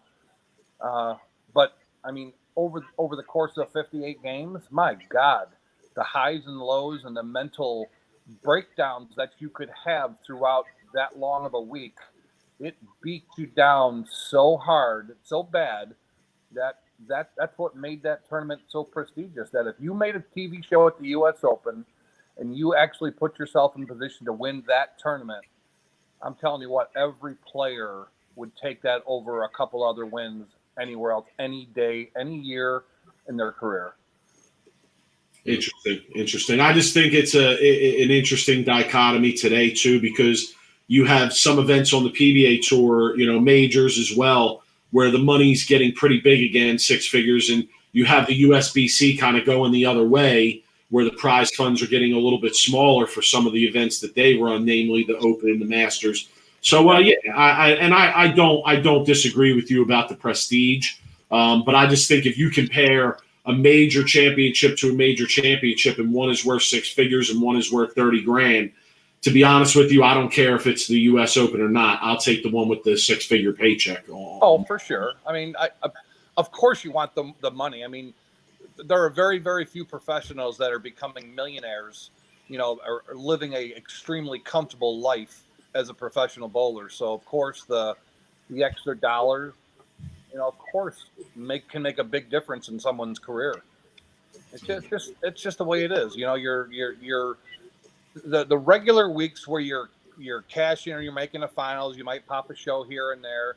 All you're doing is just buying more weeks in hopes to hit a big one. It's really all your careers. Nobody's getting rich. There's only one or two guys out there that are living really comfortably. Yeah. Can we go back to your amateur career for just a second? Sure. I feel like we didn't bridge that gap at all. We talked about. I didn't really have a big amateur career at all. Oh no! Wait a second. I gotta. So, do you remember bowling any midnight marathons at Carolier Lanes? Probably like in the early to mid '90s. Early mid '90s. No, I bowled like maybe a few Jim Lustig tournaments. Okay. Yeah, I bowled a couple things like that. Okay. Yeah. Not a whole. I don't remember bowling any kind of long marathons, late at night or anything like that. Okay. How about high roller experience at all? No, never bowled a high roller in my life. Bowled Okay. Bowled a super hoinky twice. Anything? Yeah. Bowled that twice. A lot of the world team challenges on the weekends. Those were great tournaments. Those weekends were, God, those were the best. That was real bowling right there, man. They were hard. You needed a full team effort to win those, and there was a lot of action on the side of those tournaments too. Yeah, those were fun weekends. Did you ever whack them pretty good at any world team challenge? I may have here and there. We had a couple of weekends where we did okay. You don't work for the IRS, do you? No, not at all. No, Yeah, I think that's out of the time range, though. That's your limitations. I think we're good now. Yeah, I don't think they're going to audit you for 95 or 92 or whatever it is. Probably not. Yeah. No, fun weekends, though. Great weekends. My God, that was, man, all the best of the best came out for those weekend tournaments. Who were some of the guys you bowled with? Bowled with Rudy. And, yeah, Mike Trinisky, Brad Angelo. I bowled with Barnes a couple times and Klompkin. Some guys from back home here, Mike Rose. We bowled together a little bit. Sure. Yeah. We had for Dave Gwindon. Remember Dave Gwindon? Oh yeah. From Buffalo. Sure. Yeah. We had some good teams. Mike Falero a little bit. Oh. Jack Jurek. Yeah, we had some good teams here and there. Did you get a chance to ever bowl with Mike Newman? I bowled against Mike numerous times. Mike Newman. That's a name. If someone who's got stories, I'd like to get him on. I'll tell you what, he's probably got some really good ones. Yeah. Rudy's another one I'm trying to. I've been reaching out to get on because he's, the action. You talk action bowling, you talk Rudy, right? Absolutely.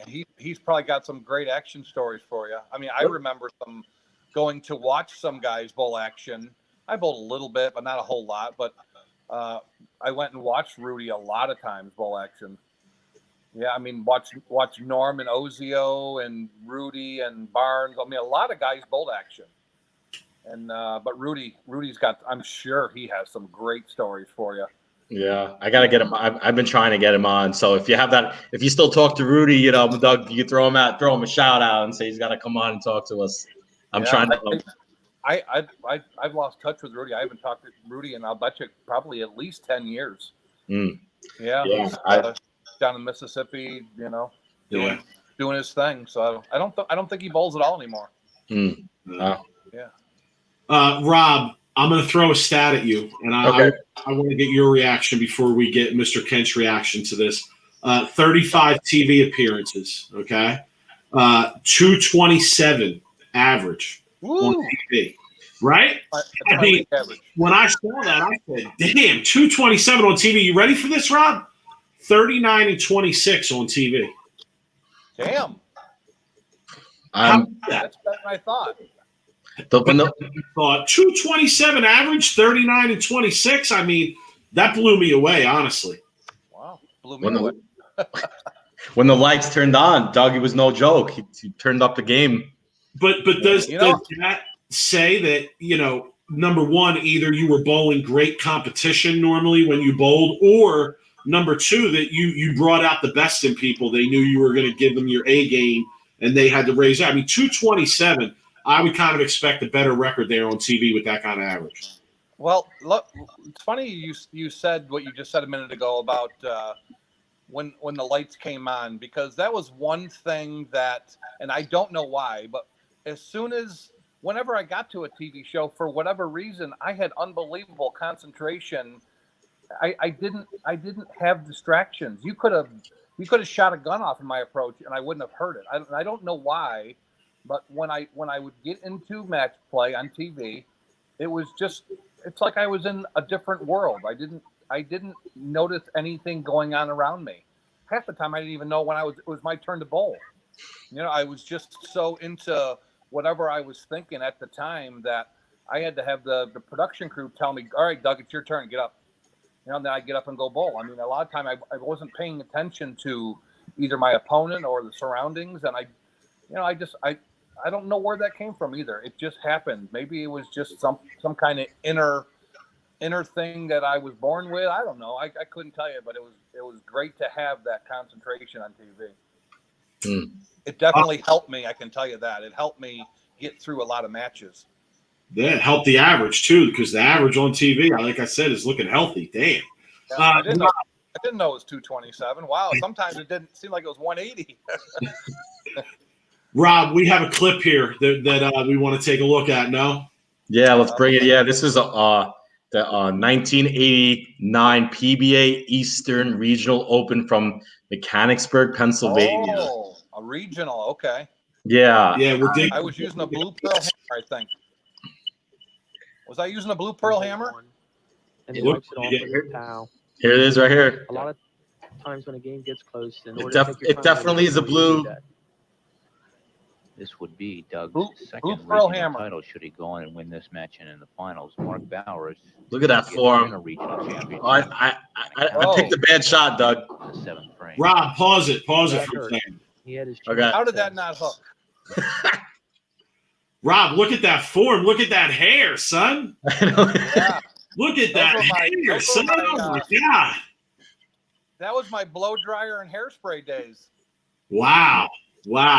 Awesome. Look at that Lamode shirt, man. I mean, that is some class stuff right there. I had matching pants for that shirt. I don't know why I didn't have them on. He's now going to be trailing by 2. I had the matching pants to go with that shirt. 242. Oh my goodness! That was your average for the tournament. 242. Yeah. Must have been Look at his form. Oh my goodness. That balance. Oh, and he missed the spare. Oh, what? Come on, Doug. We didn't bring that up on purpose. Sorry. No, I didn't pick. I just picked a random. I picked the only clip. And this is Who Mark is that? Bowers' big opportunity. That's Mark Bowers. Oh That's God. Mark Bowers. Mark now pushes me to 24 pins with a strike. Am I winning or losing? You're losing. The only frame he is. Oh my goodness! Every time. Wow. He answers it for you. Love you out, fast forward here. Really. Wow. Let's see one more. Let's see one more from Mr. Cormier. I love seeing that classic fundamental form. Look at that balance, Mike. Boom. Boom. He qualified second, and he will end up third. Oh my goodness! It looks like he's using a reactive ball. Mike, that balance is one of my favorite parts of Dougie's game. I fell off one shot in 77. It pissed me off. I had to work harder at it. Mr. Kent, how'd you lose to that guy? How'd you lose to that guy? He bowled a higher score. He shot 279. He shot 279 in a game. I think we had to be bowling house china. Yeah, well, Mechanicsburg, ABC East West, they were always scoreable, I would say. You know, I got to bring this up, Doug, because like, just to give the fans a little bit of background, I met Doug when I used to go to Dick Ricker every year. Yeah. I was a kid. I must have been, I don't know, 10, 11, 12 years old. Yeah. And I have a picture till this day that I gotta find of you on the drill press flipping us the bird. Oh, really? Yes. That had to be Photoshopped. There's no way I would do that.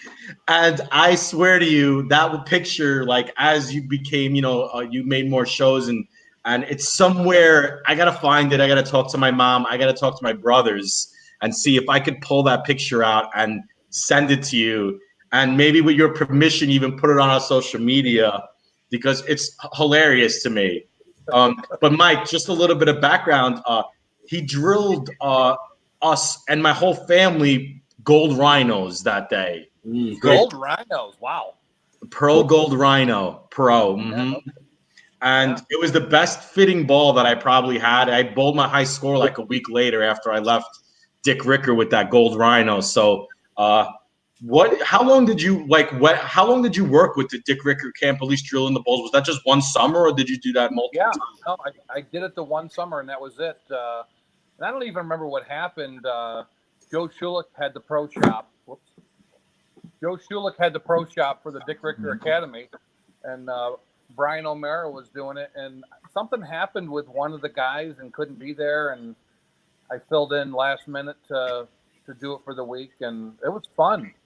It was a blast. I mean, doing everything with all the campers all week long and all the activities and being part of it. That was pretty awesome. Yep, Ides Lanes on Cornell, that was the name of the bowling center. You know what? We were just talking about that the other day. We were looking for places to go, and I remember that one state park somewhere down in Ithaca where they had the big waterfall. Yes. You walk back through the woods, and the waterfall is there. We were looking for things to do here, places where we could go, and I remembered that waterfall from there that one year. And we were actually going to go, but it was going to be raining, so we ended up not going. But yeah, it was pretty cool. Yeah, I had to bring that up because that was one of my and you just amazing how you went from being that pro shop guy to all of a sudden you're making all the shows. And I told my mom yesterday that we were going to be interviewing you, and she was just like, "You gotta bring up the Dick Ricker camp," and I'm just like. Yes, absolutely. I will for you, Mom, because it's Mother's Day too. I want to see that picture. I want to see that picture in the pro shop. I gotta find it. Somewhere I know I have it, so I gotta find it, and then I'm gonna send that to you. So, all right, cool. So, Mr. Kent, not a lot of PBA 50 competition for you. How come? I bowled. Well, I'm 53 now, and I bowled every year. I bowled when I turned 50, I bowled, I think the first year I bowled 5 or 6 tournaments. That's pretty much all I bowled every year is 5 or 6 tournaments. And mainly for the fact that my daughter is 13, 14 years old. She'll be 15 tomorrow, by the way. 15 years old tomorrow. Happy birthday. So she's growing up and she's getting a lot better. And so I would much rather take her to tournaments and junior golds and SYCs and all that stuff. And, I would much rather, help coach her and take her to tournaments than me travel and be gone all the time. And that was why I retired, is to kind of live somewhat of a normal life. I mean, being a proprietor isn't quite normal because you're working so many hours, but at least I'm home and I'm not gone all the time. So I never, that was the worst part about being on tour, was just being gone all the time. And for the money that we bowl for on the senior tour, sometimes it's not a great financial or business decision to leave and travel around to try to chase, 7,500 to win. And not that that's, it's not horrible, but you still have your 1,000 to 1,500 expenses to go bowl. So you're not making a whole lot of money, and I would much rather just stay home and help my daughter and be with her and, at least watch her grow up. I miss my son growing up most of his life and being gone on the road all the time. So I just a little more of a normal life. So we're gonna see your daughter hit the college bowling scene soon, I would imagine then. Yeah. I'm sure that's down the road here.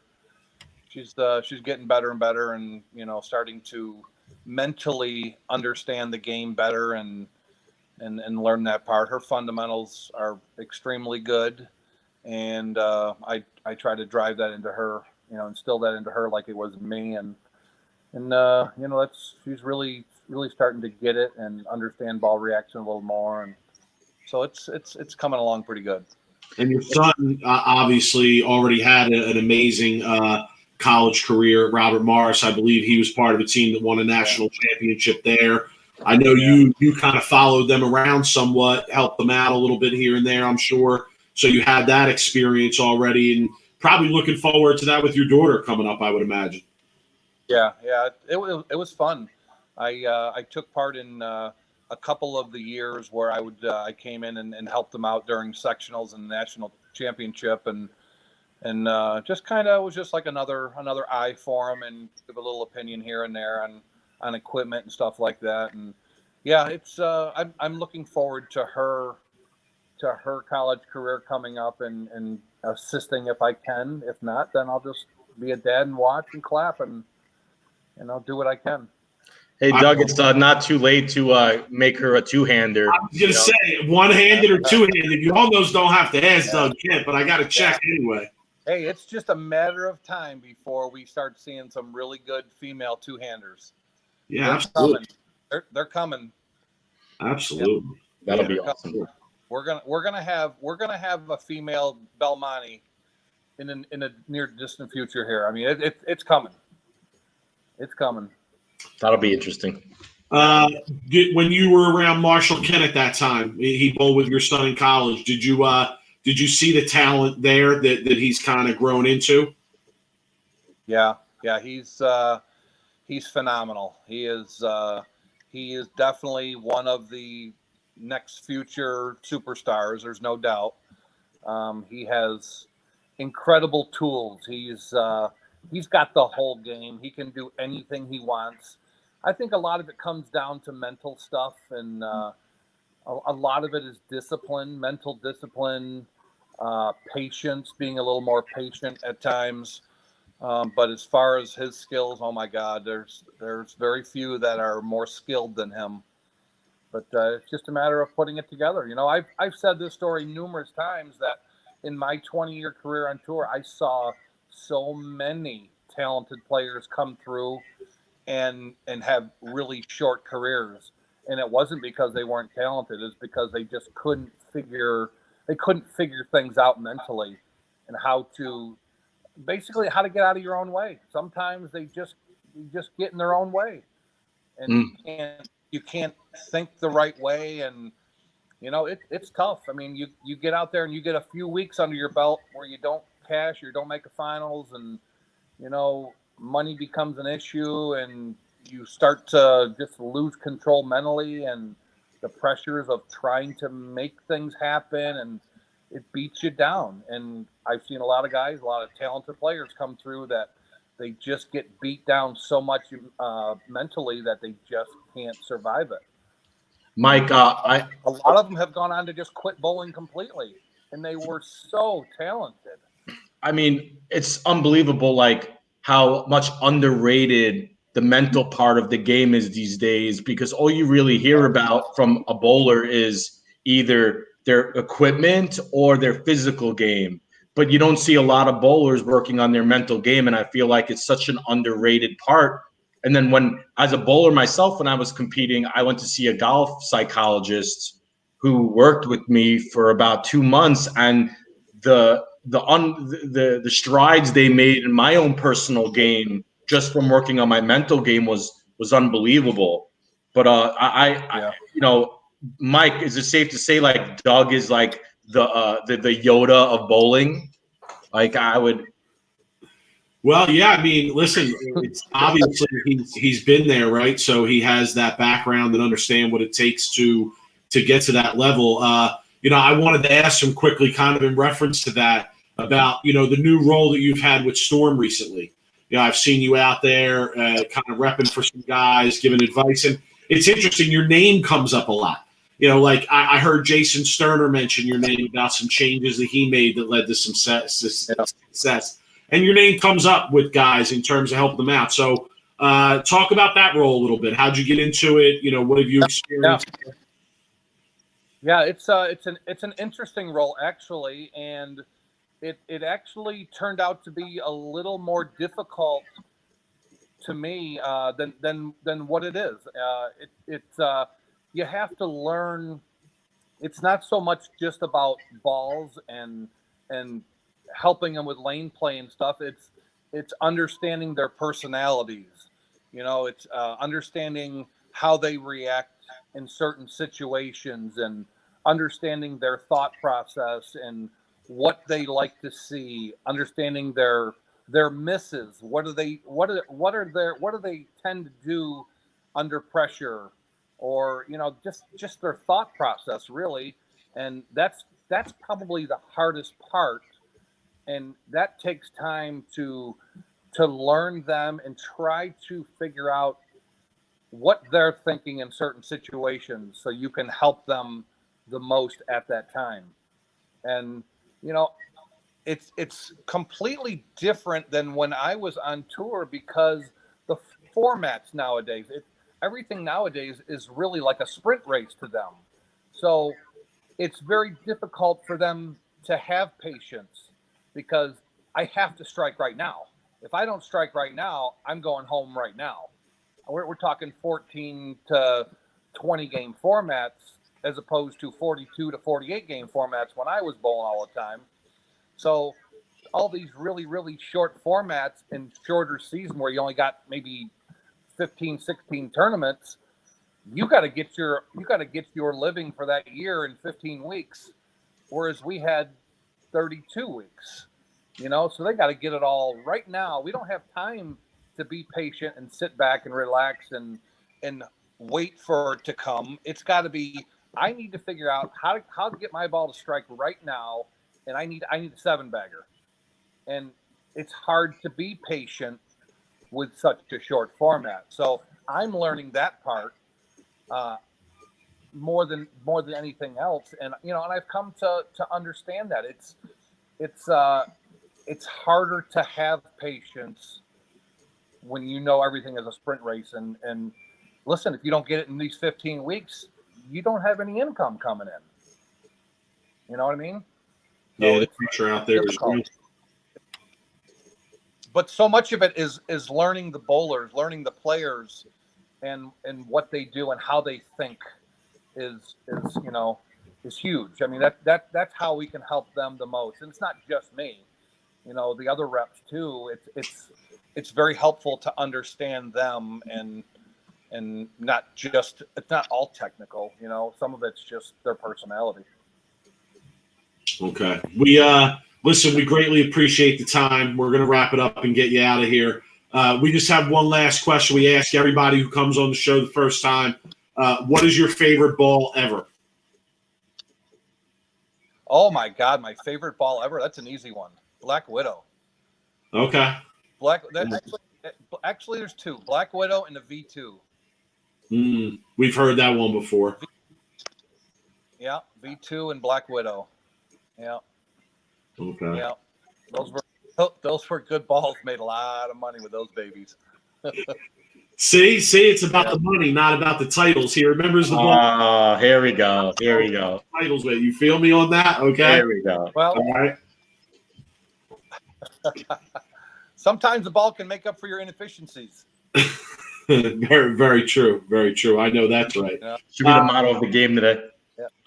DougKent's Rose Bowl Lanes. Check it out. We appreciate time. Anybody else you want to plug? Obviously, you're with Storm. Anybody else you want to give a shout to?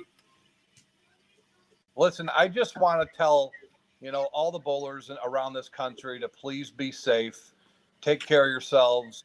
I know that, we're all wearing masks now and everything. And when businesses start opening back up again, it's not going to be a free for all. So, stay safe, and, hopefully we come out of this really soon and we get back to somewhat normal here.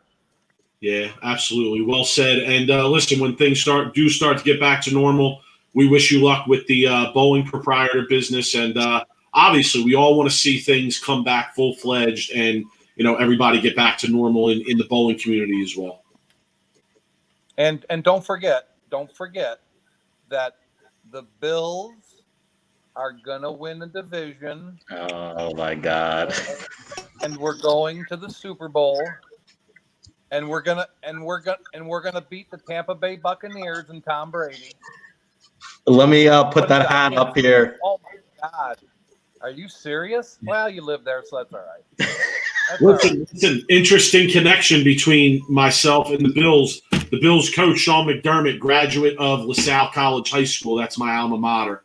So we went to the same high school, me and the head coach of the Bills. So great men and great leaders. Don't forget, hey, there's only one real New York team. So yeah, and it's you hear that, Rob? You know, I've been hearing that for as long as I've been a Jets fan. Usually I'm the guy getting shit for my sports affiliation, so it's nice to hear you get it for once. As long as the Patriots are in that division and Belichick is there, I don't think a Bills or a Jets fan has any room to talk right now. So that's just one of us has got to take them out, and I think now Brady's not there. It's up for grabs. It really is. So, Mr. Kent, you jumping through tables? You jumping? Oh no! No, but I would jump through Tommy. If he was on a table, I'd flatten that table. All right, we'll leave it at that. Listen, thank you so much for the time. Appreciate it. Thanks, Doug. It's great talking to you. Be safe. Hey guys, be good. All right. All right. Thank you. All right. See you soon. All right. Yeah. Bye. So, Rob, like I said before we started the interview, we love our Hall of Famers around here. Always love to chop it up with somebody like Mr. Kent, who has such a deep background in the game, and interesting because he's involved in a lot of different facets of bowling, not just the pro bowling side, but as we talked about, the business side, the ball repping side a little bit. His kids bowl. He's been involved in college bowling and had his hands in that a little bit. So interesting to hear from somebody who is so well versed in the game across the board. Yeah, you really think about it. How many hats is he wearing in the industry? He's the owner of the bowling center. He's a father, right?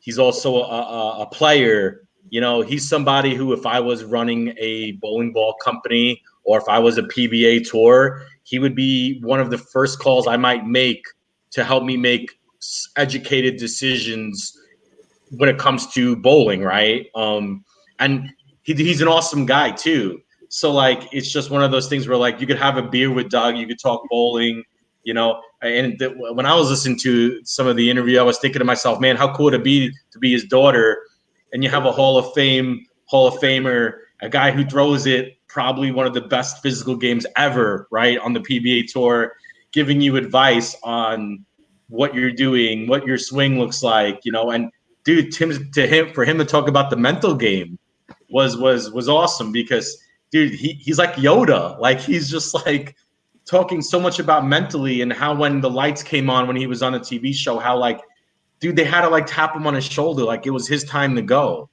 That's how much of a different planet he was in. And you know what I thought of real quick, and the more I'm thinking about him is Belmonte was like that on TV for a while, where he was so laser focused and what you call serial killer mode, right? And then he lost that for about almost 6 months, right? Or you say 3 months? Yeah. And then he started to get it back as he ended up winning the U.S. Open, and he was going through that where he was losing that focus. So it shows you how important that focus and that laser mentality is when you make a TV show because of all the distractions going on around you.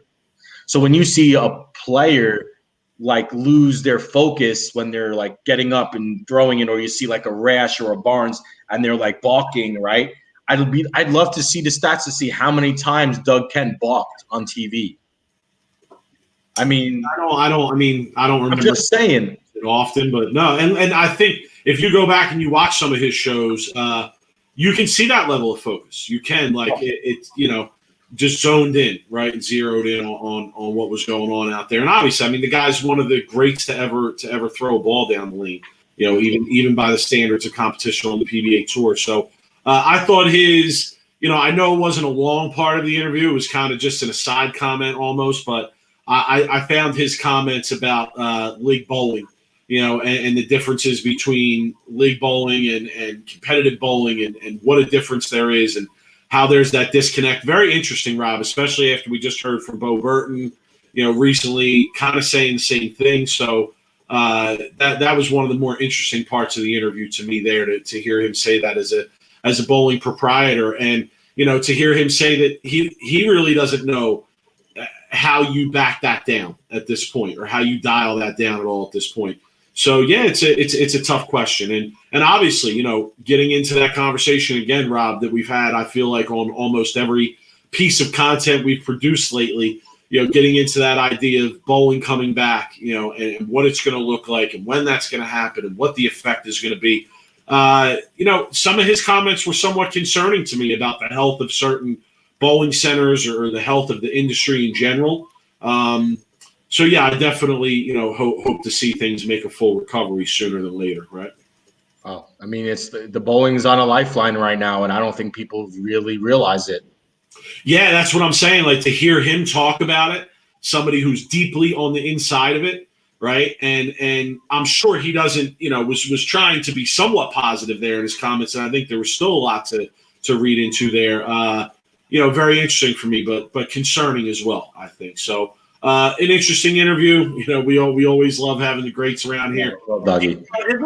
Listen, to get a guy like Doug Kent on the show and be able to chop it up with him is crazy. I mean, that's crazy to me. Like, that's somebody I grew up watching bowl and, big fan. So really awesome to hear from him. And yeah, I hope the people enjoy it. So, Rob, we keep it moving.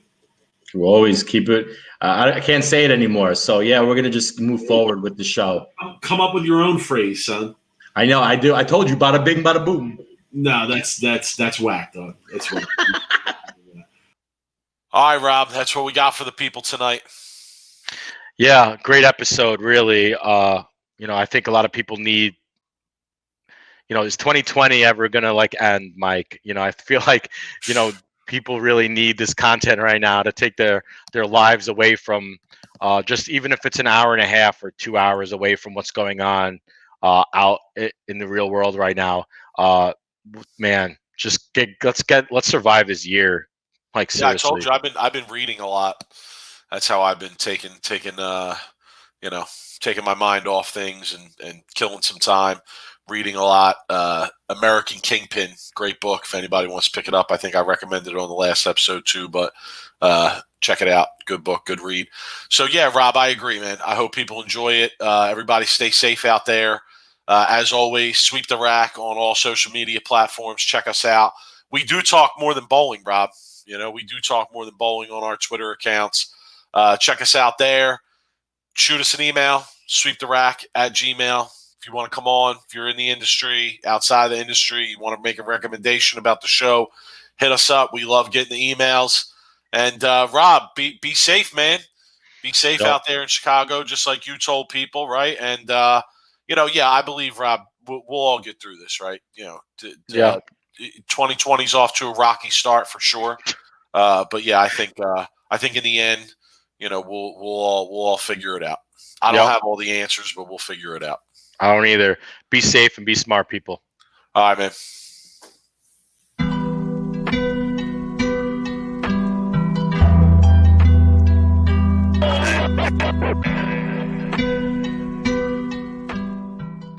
You are now listening to Sweep the Rack podcast featuring Brooklyn Rob and Big Mike.